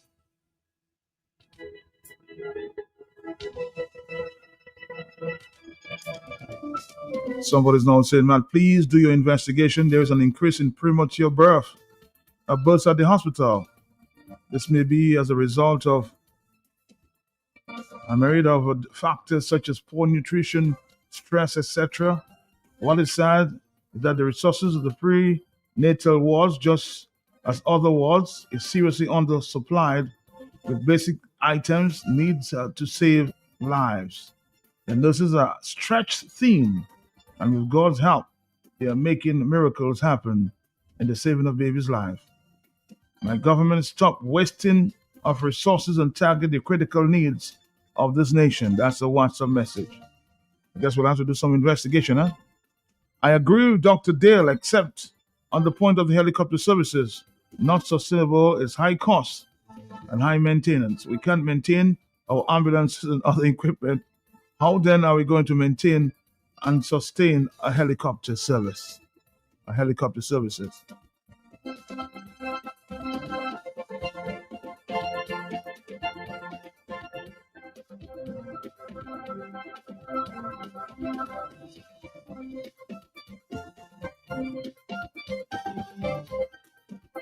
Now, let's take a few calls. We wrap it up at 3 o'clock. Hello, yes. Matt, I was just meditating on that whilst I listened to Dr. Danguben. I say Dominic and the ambulance, and not only one ambulance, because there was a guy who fell in a gutter. He was sick. And when they called the ambulance was right in the country. We need ambulance. We need transport for the rubbish. We need to insure the nurses and them insurance. Also the firemen, because you should know what the firemen doing. We don't need to insure no police. And they sing, police to me, police not so important, I would say, because when you call them and you have your problem, they do not come. But as I tell you, if they tell me them, 007 have drugs or gun, they will come. So they're not of use to insure. You insure the teachers, the nurses, even get bosses for the nurses when they're working late and they have to go home. They shouldn't be by the road waiting for a bus in rain, thunder, and lightning. Take care, and I wish you all the best. All right, Marlon, thank you very much. 2:39 is the afternoon time. A lot of pressure on the health system, not only in Dominica, though. I just read a report that indicates we have about 500 nurses short in the Bahamas. Hello, talk to me on the telephone, yes? Report reaching me. Yes. Stating that certain former ministers in certain constituency going to people door, going to their home and telling them they want to like them to go and confirm. And if they haven't got what it takes, they will assist them. And when I heard that certain minister named I frightened, I said, but I thought that minister was kicked to the curb and somebody replaced that minister. But don't you think the opposition should be doing the same, though? Excuse me? Don't you think the opposition should be doing the same, ensuring that the people vote to go to confirm? Yes, ma'am, they should. They should, especially in this crisis we are in. They should. Not just speaking on the TV, speaking on the radio, speaking on Facebook. People want them to be, some young people even want them to be on how they call it, Instagram. What's the other one name again, man? Help me. I mean, Facebook, the different... No, Facebook is a dead letter right now. They say they're fed up with them on Facebook. They want them to be on Instagram. They want them to be on the popular site where young people really Yes, the platform, the different platforms. Yes, I get the different platforms, not just Facebook and the radio, Instagram. What's the other one name again, Matt? The other one besides Instagram. Which one are you talking about? WhatsApp? Which one? Not WhatsApp. Now they want them to be on certain platform they should be on instead of just being on Facebook. Bye-bye. So I don't think you should blame the government if they are ensuring that these people are confirmed. Huh? Hello, talk to me on the telephone 241, yes? Yes. Good afternoon. Good afternoon to you, sir, yes. Matt, a question was posed to Marlin, one of the Marlin suggestions, was where they get the money to sustain the helicopters and whatever. But Matt, we're paying $70,000 for a man to live in a house. So our economy should be able to pay for. So you're basically saying our priorities are crossed. We should be investing more in the health system. Yes, I get your point. Yes, Matt. We think that's crossed. We have to put left foot it right. What we supposed to put up, we put it down. You understand me, man? Mm-hmm, I understand. Matt, I really would like to ask Roosevelt Kerry to do a complete re-registration and ease up on the stress. Here in Matt, people talking about going to the different centers to confirm your registration. Matt, like I think Marlin just said, you have your social security card, your passport, and whatever. You still have to drag, Matt, you have to drag somebody along with you to say, yes, that is he. That is he. Why are you giving, when you give me a passport, that is for me, that's Kendall Richard's passport, and you give me a social security card, that is mine. You know, or driver's license, that is mine. So nobody should have to come with me to a confirmation center to say that is me. You understand me? So this is something that they should drop. Having to have people to get people to take them out from their work to come and bring you, to come with you in some station. You know, there are situations there in the confirmation areas where there are young men or ladies in doing the confirmation thing, Matt. And the people coming to them are their uncle and aunties, but they have to bring somebody to say that is they. All right, Bruno, I think everybody just indicating there. The words that maybe you're looking for is TikTok. That's what they're looking for. 2:43 is the afternoon time. 449-3095-96 and 97. These are the numbers to call. We don't have too much more time. We have about 17 minutes. We're here with Q95. This is the Talk on the Block. I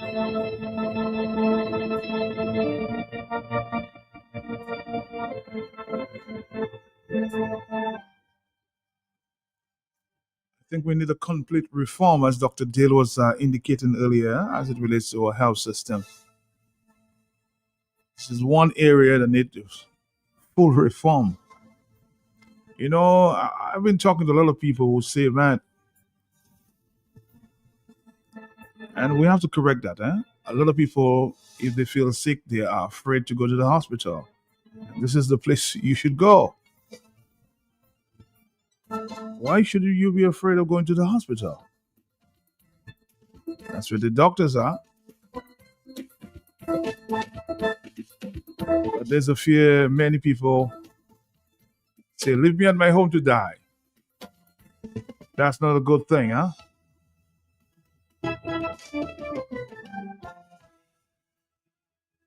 $244, hello, talk to me, yes? Matt, for the last time. Matt, you're asking is saying that some people are saying, why should we go to the hospital, man? Here is the short and sweet reason why we should be afraid to go to the hospital. Because our Prime Minister, our ministers going overseas to go to get health check, and so they're not going to Princess Margaret Hospital. That's the answer. Good afternoon. Well, what I was saying, you might not be able to afford, but at least you have a chance to get some health care.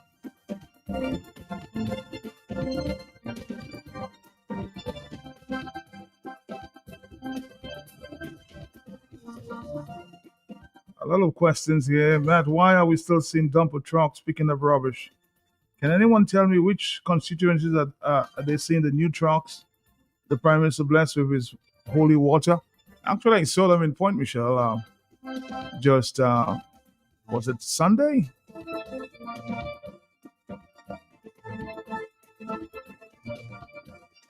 $2.45. Hello, yes. I don't know where else they go, but I saw them in Point, at least one in Point Michelle on Sunday. Hello, talk to me, yes?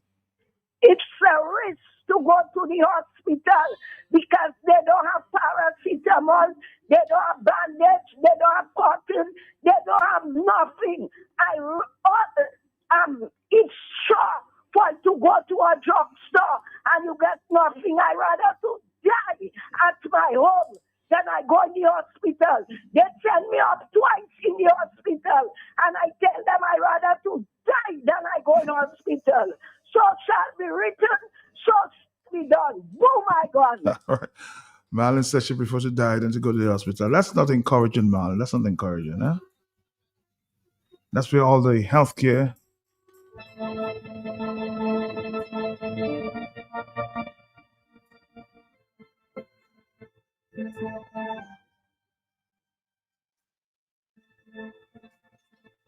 So somebody's saying, okay, so why are the police equipment and new vans being prioritized over nursing equipment?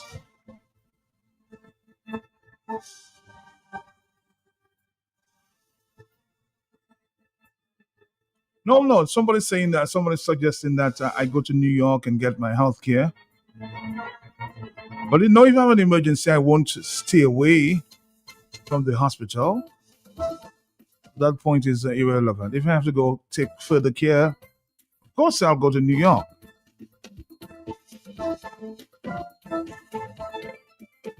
But if I'm in pain right now, where else do I have to go?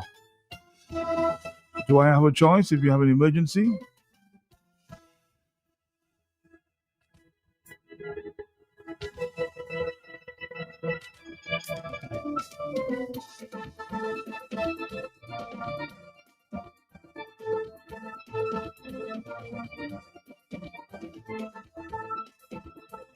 And former worker of the hospital says, man, the hospital is not the same.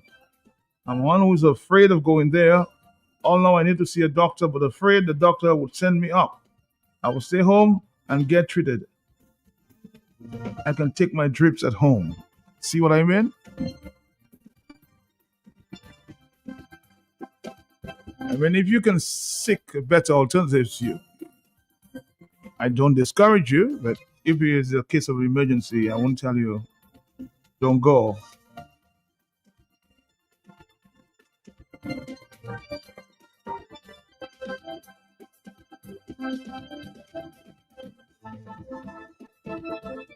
Yes, somebody's asking me whether I spoke to Bishop Parallel, who has a church in Jamaica. I just spoke to him yesterday. He said his church has been uncovered there in Jamaica. He'll be visiting there very soon. So I guess he'll give me an update when he gets there. He's very concerned about his church that was destroyed during the storm or the Hurricane Melissa. Hello, talk to me, yes? Yes, Matt. Yes. First time calling for DB. I spoke to Pastor Parillon too. That's what he told me. I called him. Yes. Regardless, even I don't want to go to the hospital, honestly. The last person that say whatever she'll be treated at her home, I think I said the same thing some time back. But although our nurses that is there, some of them, they are still good. They are little doctors, they are still good. I'm not in them. But I guess Dr. Dale? No, the one the CEO. Oh, Dr. Daru. Dr. Daru, yes. Okay, yes. Knowing Dr. Daru, I think Dr. Daru will try his best. He will do something better. Okay. I hope so. Well, let's hope so. He was given the job just a few weeks ago, so let's see. Yeah. If he knows. So we have to watch and see. We have to wait and see. Yes.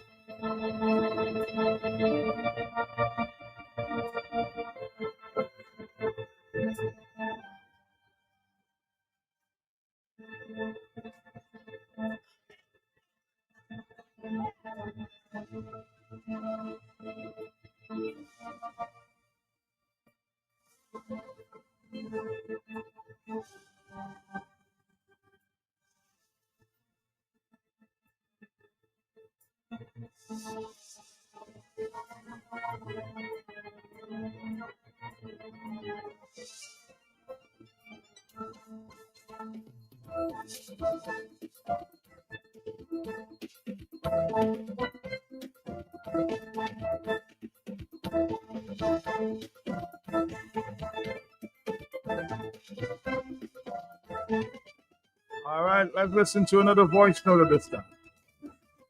Hi, Matt. I wanted to kind of give an overview of what I experienced during the confirmation process and how I honestly believe that many Dominicans are disenfranchised. While I was home, I went to do a confirmation. Obviously, I'm on the voters list, so I went to make sure I was on the voters list. And I kind of wanted to see how the process works. Not necessarily that I want to vote. I just kind of wanted to see how the process works. So I went to the confirmation station. I did not have a Dominican ID. I had my ID from where I live right now, and obviously they said since it's not a Commonwealth country, I could not use it. So I was forced to make a trip to Roseau. I decided to get a birth certificate. I wanted to go through the process. I went that day. I got a birth certificate rather quickly. It was within 20 minutes. I had my birth certificate in my hand. And but obviously they don't use birth certificate, so I had to go through another process. So I used they told me that I could go to the Inland Revenue and try to get a Dominican driver's license because I have a driver's license for the other country that I live in. I did go. It was a process. I had to go to there. The guy said he asked me whether they were driven in Dominica. I said yes, but that was way back in like the early 1990s. So that he could not find that. So he said that they had updated their system, but they went as far back as 2000, I believe. So I was out of that. So he told me, well, I had to go to the traffic department and present my IDs or where I live to the inspector, who would make upon his discretion would determine whether I was, eligible to get a Dominica driver's license. Thankfully, the inspector said I was eligible. He signed the documents. I had to take it back to Inland Revenue. Got to the Inland Revenue. They told me it was going to cost about $80. I said, okay, fine, I'll pay the $80 EC.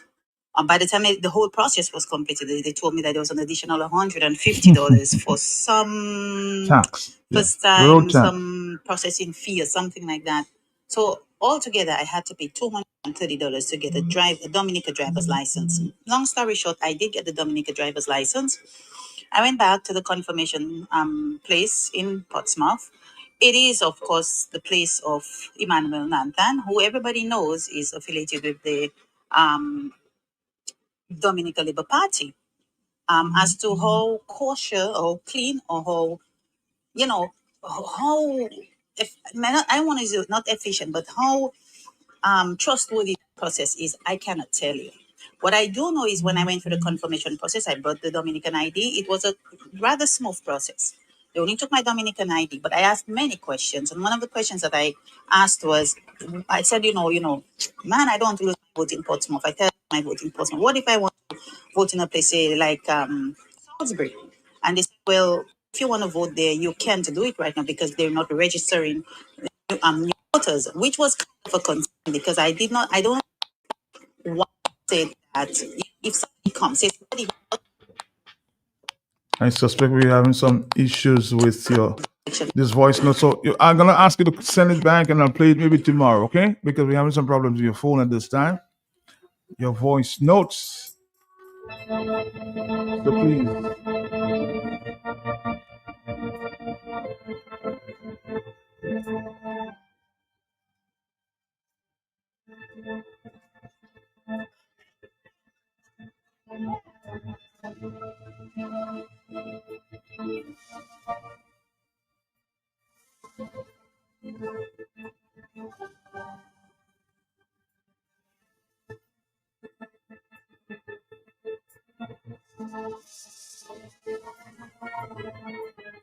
We're gonna come back after this.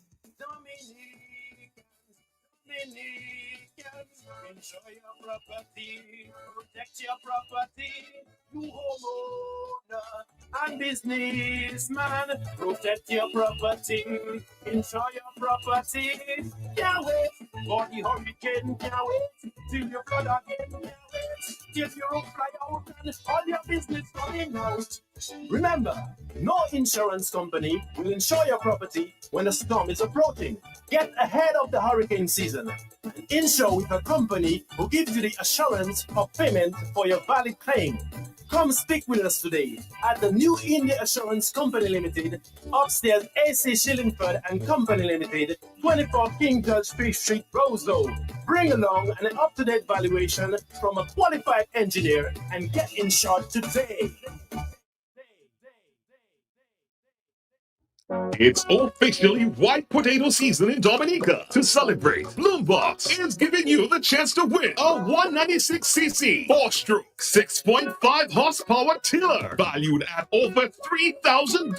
Wow! You heard right. Simply make a purchase of $75 or more between October 13th and December 27th, 2025, and you'll be automatically entered for a chance to win this powerhouse machine to make your next planting season even easier. Winner will be announced on December 29th. Visit us at Bloombox Goodwill and Rosal. Terms and conditions apply. Let's bloom together with Bloombox.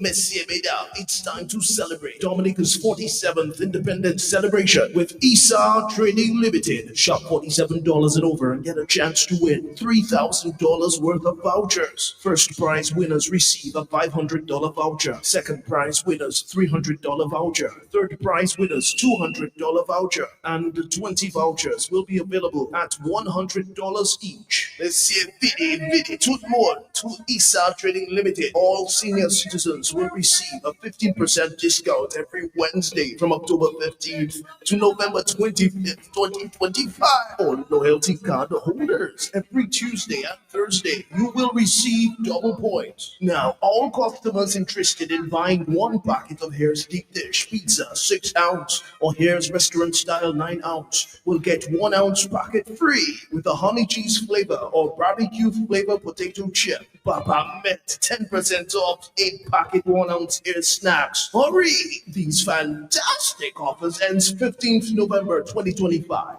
You see what I did on you, Dominica? ESA Trading Limited is really here for you.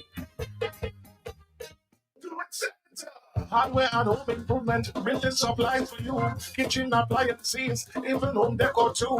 Lumber, lawn, all your garden supplies. Plumbing, welding, electrical supplies. Visit Do It Center at the former J. Nassif Hardware location on Goodwill Road. Call us at 255-6890. Santa.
It is our 43rd Global View on Q show for 2025, and we continue to engage with our local, regional, and global Q family listeners and friends of Dominica at home and abroad. My co-host is Justice Dr. Irving Andre. Our guest tonight is businessman and pharmacist Andy Jolly. Tonight we ask, has the absence of long-term people-centered goals, integrated plans, and implementation of economic strategies in Dominica over the past 25 years been replaced by a plan of personal enrichment, which has led to missed opportunities in agriculture, in agribusiness, in manufacturing, in tourism, in foreign relations, in modern healthcare, and state-of-the-art education in preparation for this era of knowledge industries. So here are some issues and questions we want to deal with tonight. Dictatorship and development. Are these two concepts mutually exclusive? Has development in Dominica been stultified by dictatorship? Have the fruits of money laundering destroyed Dominica's development? Has industry been destroyed by the vanity of our leaders? Has government ownership of services such as Domlec reduced the cost of electricity in Dominica? Will foreign management of geothermal energy result in lower energy costs in Dominica? Has a plan of personal enrichment replaced an integrated plan for development in Dominica? What have been Dominica's long-term goals over the past 25 years? Does Dominica have any long-term integrated goals and plans? Are there implementation strategies to achieve such goals and plans? And if any, are the implementers of such strategies knowledgeable, trained, and competent in the necessary fields? Or are these decisions being taken by on a whim as we go along? So what is the winning strategy in terms of external countries? And what is the financial strategy to assist local entrepreneurs in undertaking their projects and in sustaining new investments? And then how is construction of major infrastructure projects like the planned links to planned economic growth and progress? As I always say, thinking forward towards 2028, or to Dominica's 50th anniversary of independence, what are the people's expectations for their well-being? Are they satisfied in their current conditions and lack of economic and social progress? So we look forward to the suggestions of our panel or listeners or callers and viewers on Facebook and YouTube on this topic. Has the absence of long-term people-centered goals, integrated plans, and implementation of economic strategies in Dominica over the past 25 years been replaced by a plan of personal enrichment, which has led to missed opportunities in agriculture, agribusiness, manufacturing, tourism, foreign relations, modern healthcare, and state-of-the-art education in preparation for this era of knowledge industries? And what needs to be done to move beyond these 25 years of economic stagnation and oppression and away from dictatorship ahead of our 50th anniversary of independence? So Justice Dr. Irving Andre and a businessman and pharmacist Andy Jolly will share their ideas on this topic. So let's talk tomorrow, Tuesday night, from 8 p.m. on the Global View on Q. It's Kaiso! Yes, the Calypso season is upon us. Saturday, December 13, 2025 at the Factory, Valley Road, only $20. 8 o'clock, seating only $30. Come here, the beginning of the season, and make sure you're there till the end. Many Calypsonians will be competing. Only 12 gladiators will make it. The grand eliminations for the 2026 Calypso season, Saturday, 13 December 2025. Remember, 8 o'clock at the Factory. Come here, the funny songs, the serious songs, political songs, everything. Bring your family, bring your friends, bring your dog, and come. Kaiso!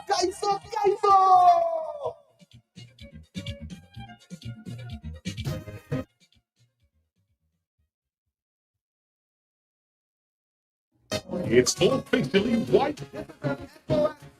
From the Trinidad, location 7 miles off the coast of Venezuela.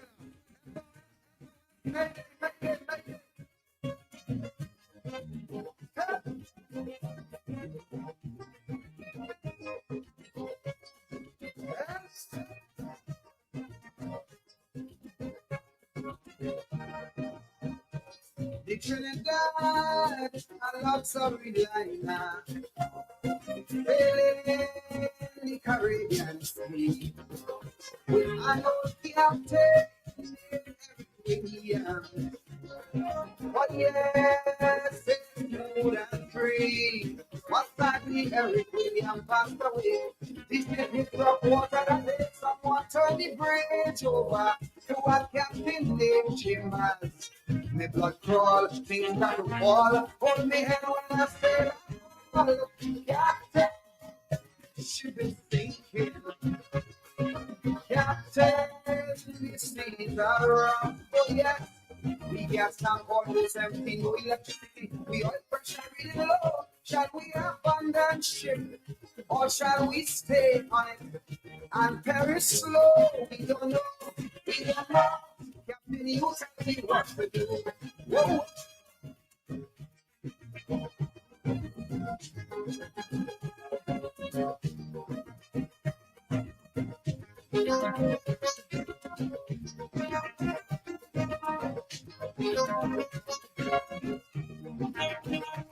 The Trinidad, oh, she was a beauty with wealth that few surpassed. And in her day, she spent majestically. There were few in her class. Faithful people will her still need. Some were overpowered by greed, and so they feel but slow. Some took fight, bulk and go. Now she looked dull, she's at the lull. She could barely sit on her Captain, she been thinking. Captain, this seas are rough, yes. We got some almost everything we electricity. We oil pressure really low. Shall we abandon ship, or shall we stay on it and perish slow? We don't know. We don't know. Captain, you tell me what to do. Whoa, whoa.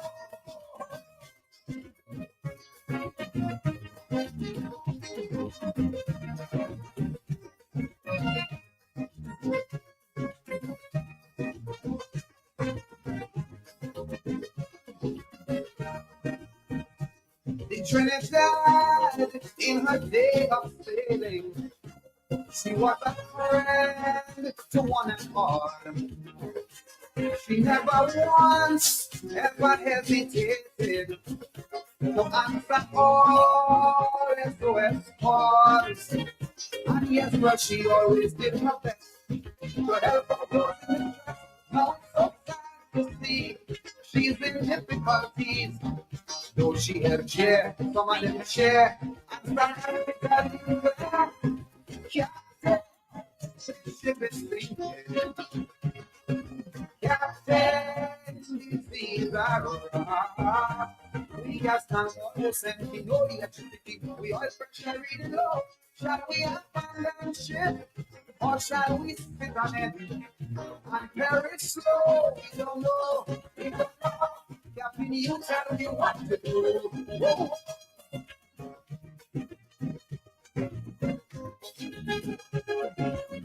If only there was something I could have done to restore the credibility of this beautiful vessel. Money's no problem. Now there's a lot of fingers pointing, suspicion running strong. Who's to be blamed for all her failures? Who's to be blamed for doing her wrong?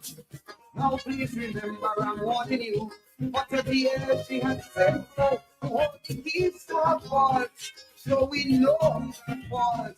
Now it's up to you, it's up to me to make her work. Oh, see, Captain, this ship is sinking. Captain, these seas are rough, oh yes.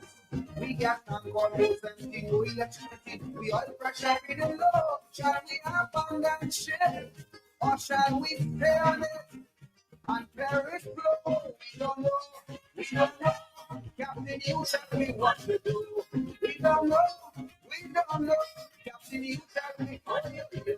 We don't know, we don't know. You tell me, we don't know, we don't know. Oh gosh, we don't know. When we turn to the world, I hear the Lord.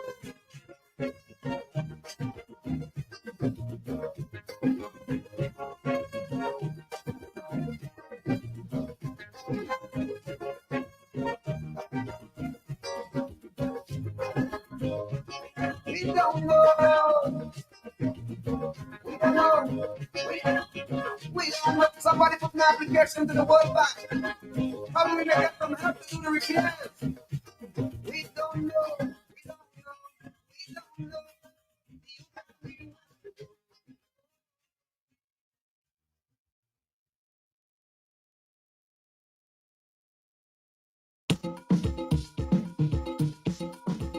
Ah, yeah. Tell me what.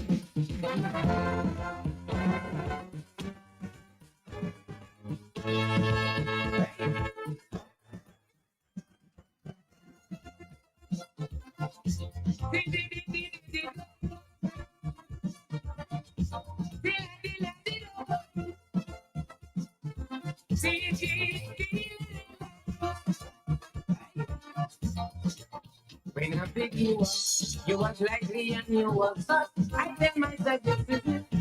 We go back to the place. Now you keep moving back, and you have to feel your way.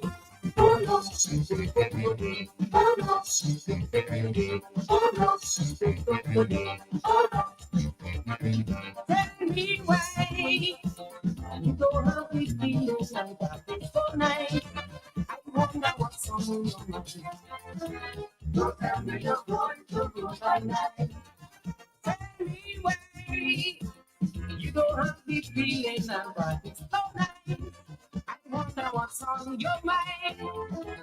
Don't tell me you're going to lose my life. If you want something to set you thing and leave, hey.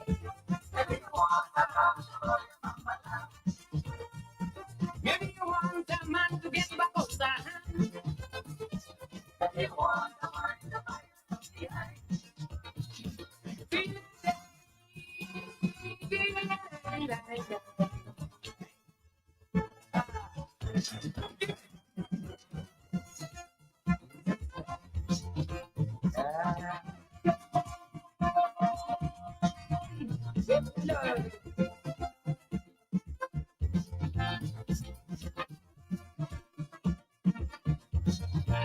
You can take on me that you don't have the energy. We were carrying on the place. Drink what drink and we go away.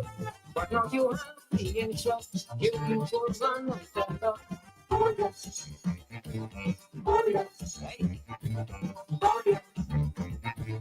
Oh yes. Tell me why you don't have the feeling that it's so nice. I wonder what's on your mind. Don't tell me you're going to lose my night. Tell me why you don't have the feeling that it's so nice. I wonder what's on your mind. Don't tell me you're going to lose my night. If you want something to shake your big and leave. If you want if you want that man to get bubbles behind. If you want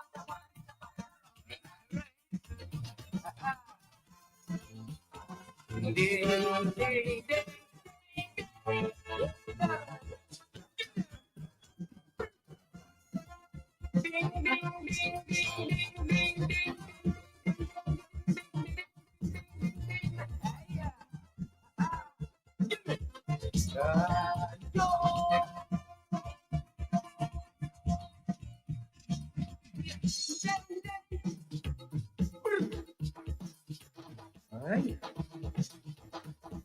I think I want to wine. I want to shake up my behind. Yes. Jamil. You think I want something?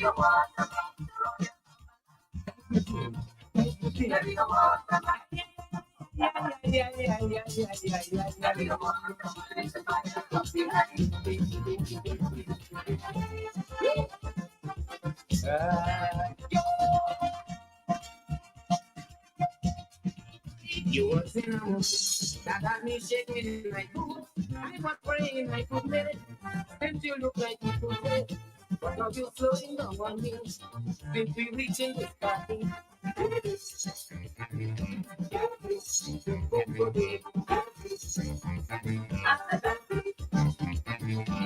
me why you don't have the feeling and practice so nice. I wonder what's on your mind. Don't tell me you're going to lose my night. Tell me why you don't have the feeling and practice so nice. I wonder what's on your mind. Don't tell me you're going to lose my night. Maybe you want something to tell you big and leave.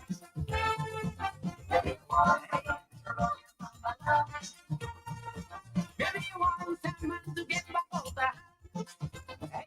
Maybe you want someone in the fire.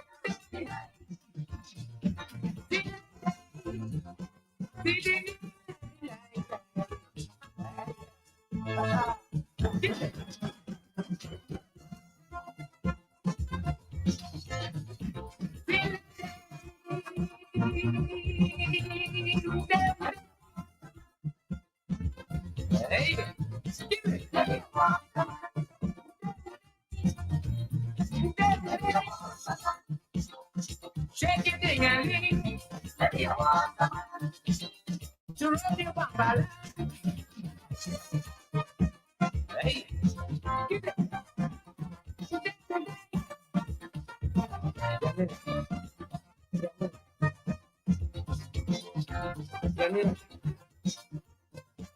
I want something. If you want someone Take your thing and leave. Let me walk. To run your bambala. Let me walk. To get back over. Let me walk. To find out of behind.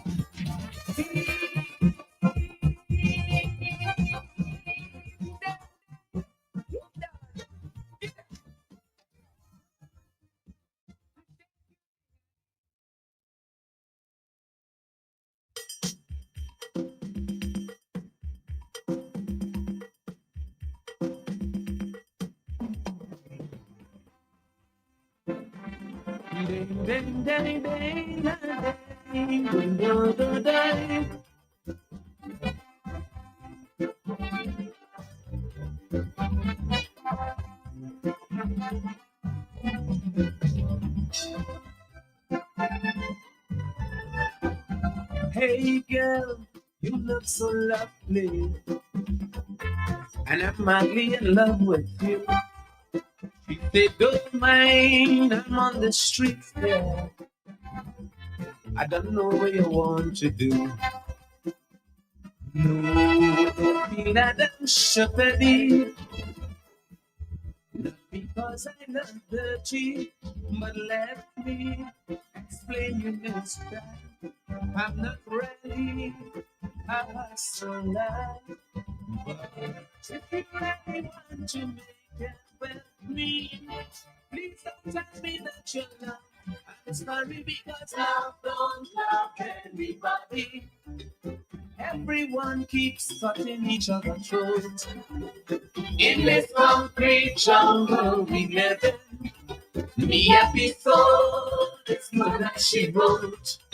Cause you can't tell how I feel when I'm hungry. You do not feel the depression that I feel when I'm broke. Make so bad friends, they just watching and laughing. They won't stretch a helping hand, I swear they have strength. That's why I don't love. She said love, nobody loves nobody.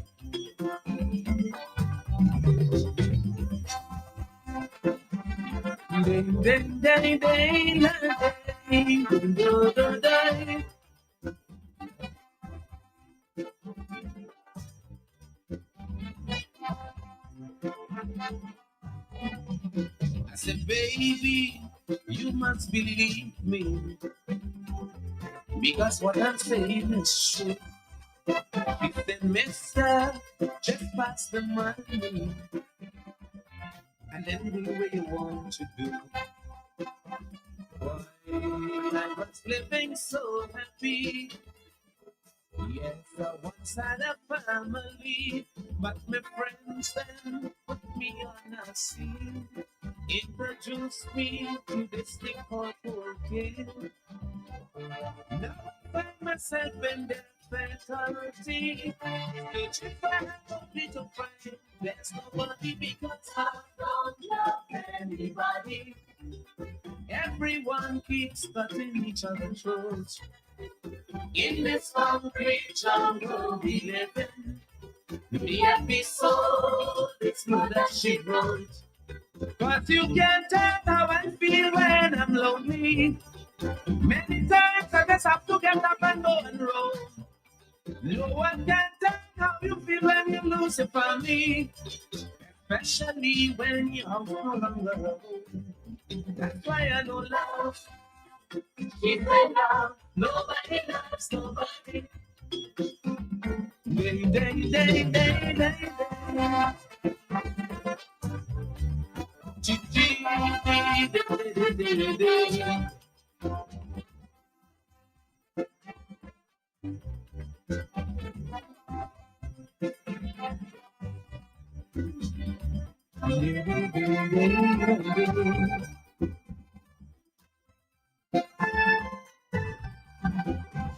If I tell you this story, when you hear it, your ears will stop. But my husband, he was very wealthy. Yes, we was living a little proud. But he didn't know a thing about the drugs I was using. And when we found out eventually, we took the children, then he divorced me. Now I live nowhere and have no money. The only alternative is to sell my body. That's why I don't love anybody. Everyone keeps cutting each other's throat. In this concrete jungle we live in, the episode is so that she wrote. No one knows if I'm sick or unhealthy. No one knows if I'm feeling my heart. Sometimes I just got to sit down and wonder why my so-called friends didn't help me when I first started. That's why I don't love. Yes, I love. Nobody loves nobody.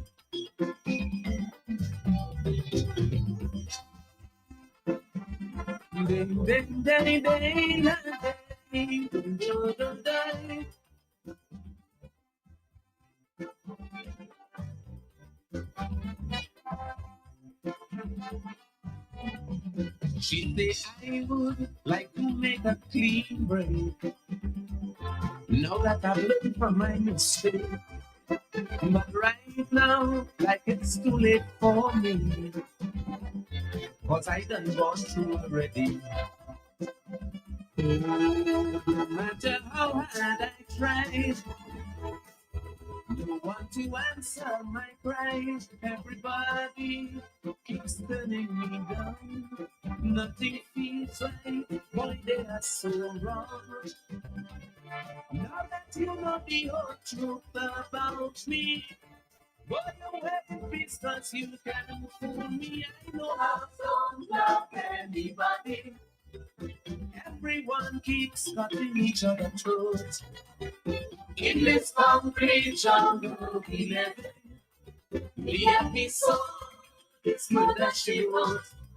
No one wants you when you are a loser. When you're on top, they keep trying to pull you down. Once you have cash, you will have friends forever. But when you broke like me and you check for them up the door, that's why I know love. If I love, nobody loves nobody.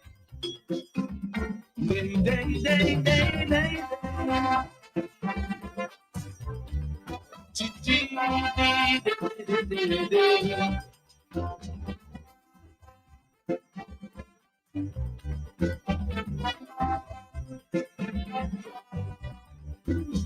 Love, Mr. Love, nobody loves nobody.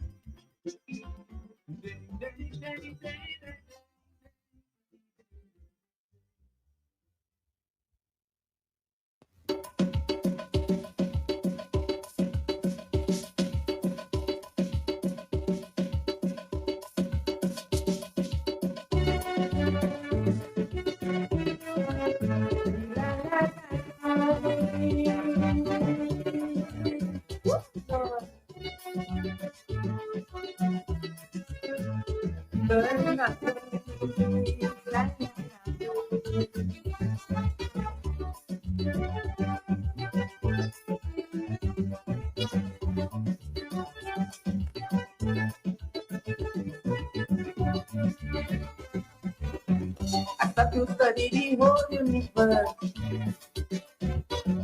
How come this will get so corrupt and cursed? Things that danger, but it's not like before.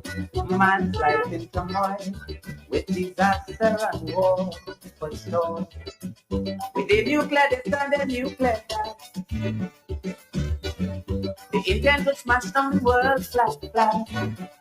And they don't care about the master's plan. But every day, man seeking to destroy man to die. Cause it was never meant to be. Man supposed to dwell in harmony.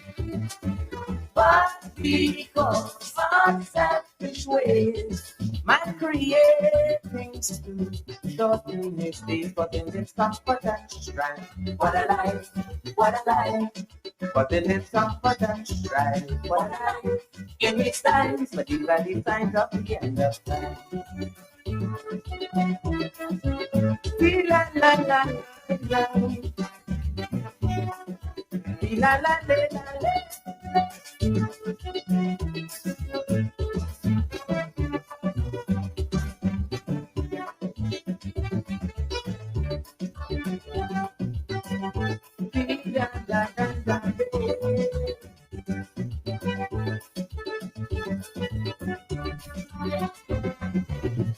When mankind had the holy first sunrise,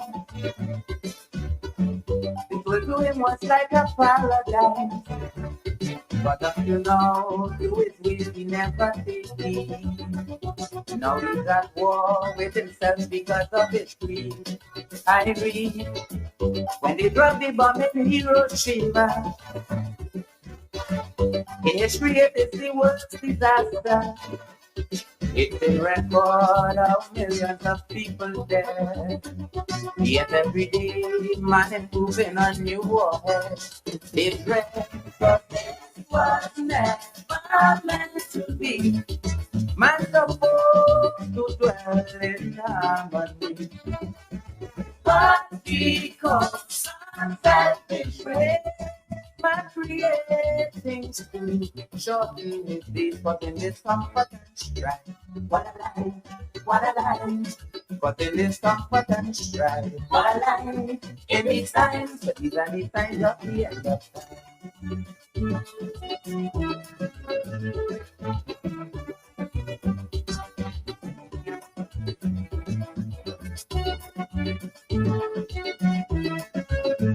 La la la.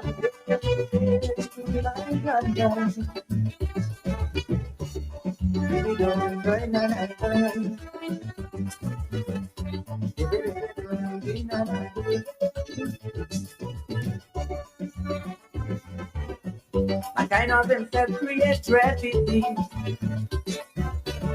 talking about on her race and her feet. Now he's searching desperately to find the cure. And up to now, man still has powerful flaws. Well, what more? The Bible said that when God made woman, he specified she was man's companion. Some men turn away from her beauty and perfection. You will not explain that they prefer live with a man in this land. But it was never meant to be. Man supposed to dwell in harmony. But because of selfish ways, man create things to shorten his days, but in his comfort and strife, what a life, what a life. But in his comfort and strife, what a life. In his times, these are his times of the end of time.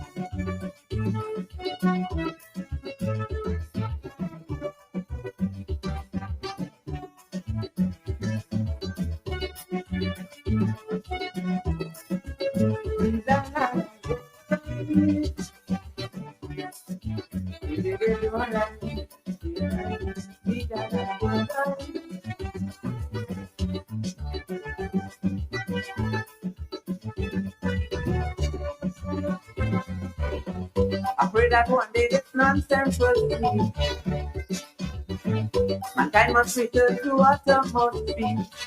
Cause the penalty is death and destruction. Man who dies first, stop putting more complication. Change the plan. It's time the world leaders come together. Stop trying to destroy one another.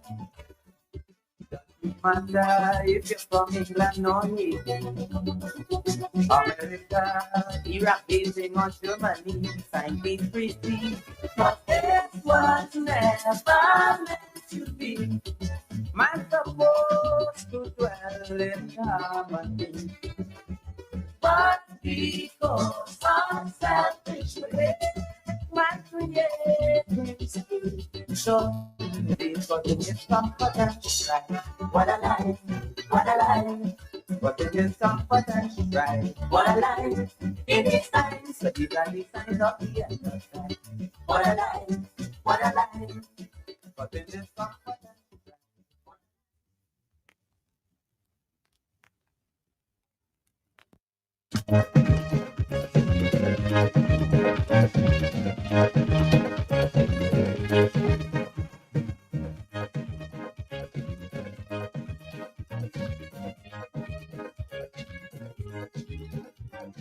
Sheila, Dinah, Rosie, Karen, Clementina, on a Moses, thank you, like something that's selling. And if you catch them broke, you can get them all for nothing.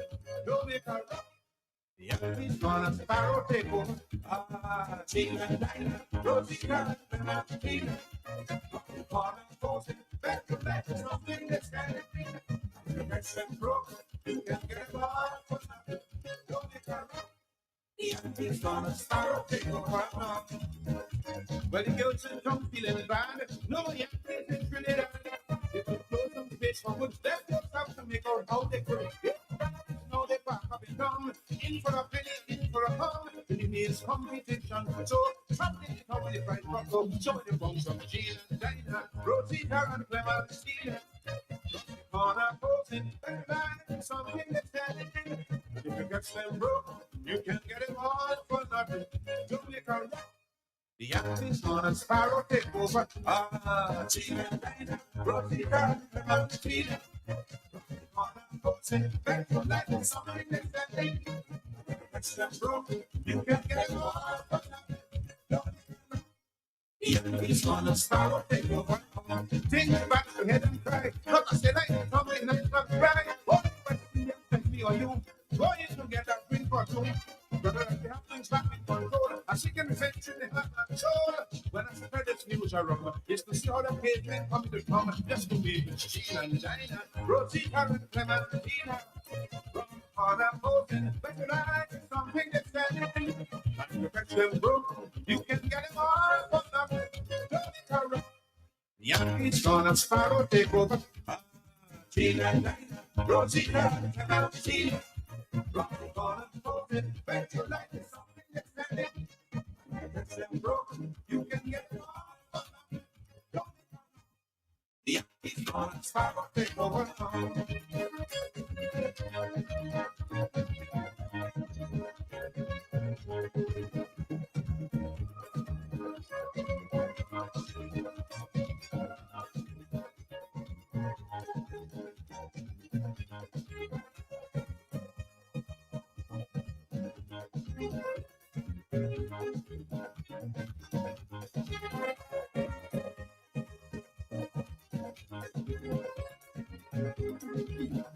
It's the glamour boys again. We are going to rule for that state. Dorothy had to take breaks again. But them who used to be, and they can do shilling with a smile. No more hotel to rest your head. Like the sweat of light down, no happy breath. Are you with Sheila, Dinah, Rosie, Karen, Clementina? Rocking on a horse and back to like something that's selling. And the person broke, you can get them all for nothing. Don't make a lot. The Yankees gonna sparrow take over. Ah, Gina, Dinah, Rosie, Karen, Clementina. Rocking on a horse and back to like something that's selling. And the person broke, you can get them all for nothing. Don't make a lot. The Yankees gonna sparrow take over.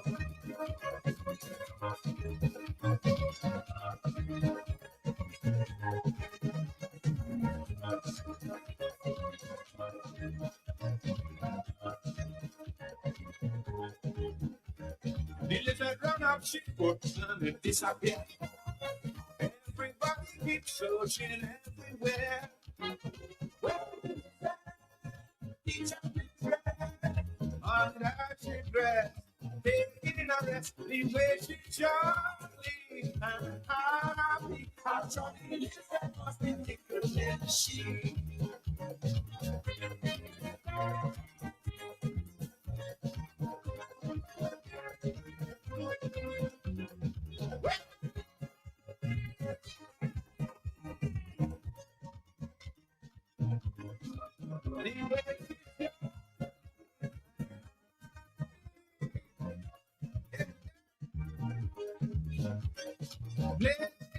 Clapping and this head in a glass. The lizard get away from root and run by the teacher. But oh Lord, the children frightened. Wonder what will happen. But the teacher laughing out, only watching everybody. The teacher turn up the foot and disappear. Everybody keeps searching everywhere.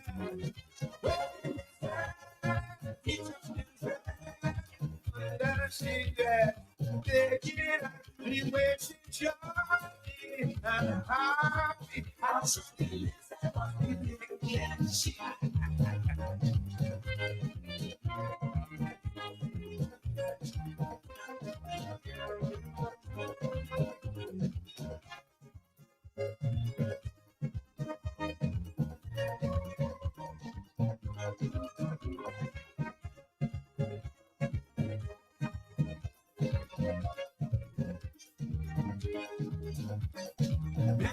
Oh, you been wedding bride, carrying everything.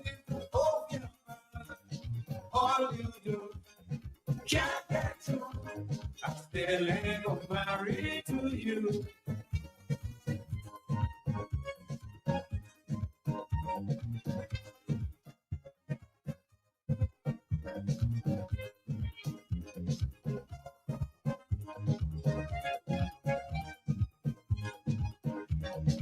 You making yourself a puppy show, Melda. You making yourself a bloody clown. From the country looking for hope, yeah. And aspiration smells so strong. Girl, you only wasting time. Oh, yeah, wedding bells don't shine.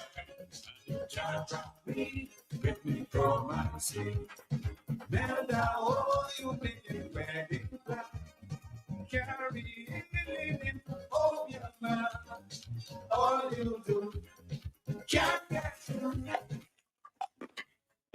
Yummy. Yummy. Looking for something sweet, chewy, delicious, or even crunchy? We've got you covered. Mars and Wrigley's products are the perfect pick for all your sweet tooth cravings. Available in M&M's, Twix, Milky Way, Snickers, Skittles, and even gummies. So next time your cravings are at an all-time high, choose Mars and Wrigley's.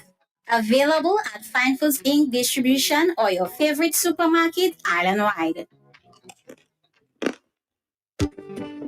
Ooh, oh, oh, KFC. Ooh, oh, KFC. Looking for some place to go. Variety meals for soul. Party your origin. KFC. Grab your family and your friends. Join in the experience. KFC, it's the place to be, made for you and me. KFC, KFC, it's finger licking good. It's Kaiso. Yes, the Calypso season is upon us. Saturday, December 13, 2025 at the Factory, Valley Road. Only $20. 8 o'clock, seating only $30. Come here, the beginning of the season. And make sure you're there till the end. Many Calypsonians will be competing. Only 12 gladiators will make it. The grand eliminations for the 2026 Calypso season. Saturday, 13 December 2025. Remember, 8 o'clock at the Factory. Come here, the funny songs. After working hard for many years. It's Kaiso. Yes, the Calypso season is upon us. Saturday, December 13, 2025 at the Factory, Valley Road. Only $20. 8 o'clock, seating only $30. Come here, the beginning of the season. And make sure you're there till the end. Many Calypsonians will be competing. Only 12 gladiators will make it. The grand eliminations for the 2026 Calypso season. Saturday, 13 December 2025. Remember, 8 o'clock at the Factory. Come here, the funny songs, the serious songs, political songs, everything. Bring your family, bring your friends, bring your dog and come. Kaiso, Kaiso, Kaiso.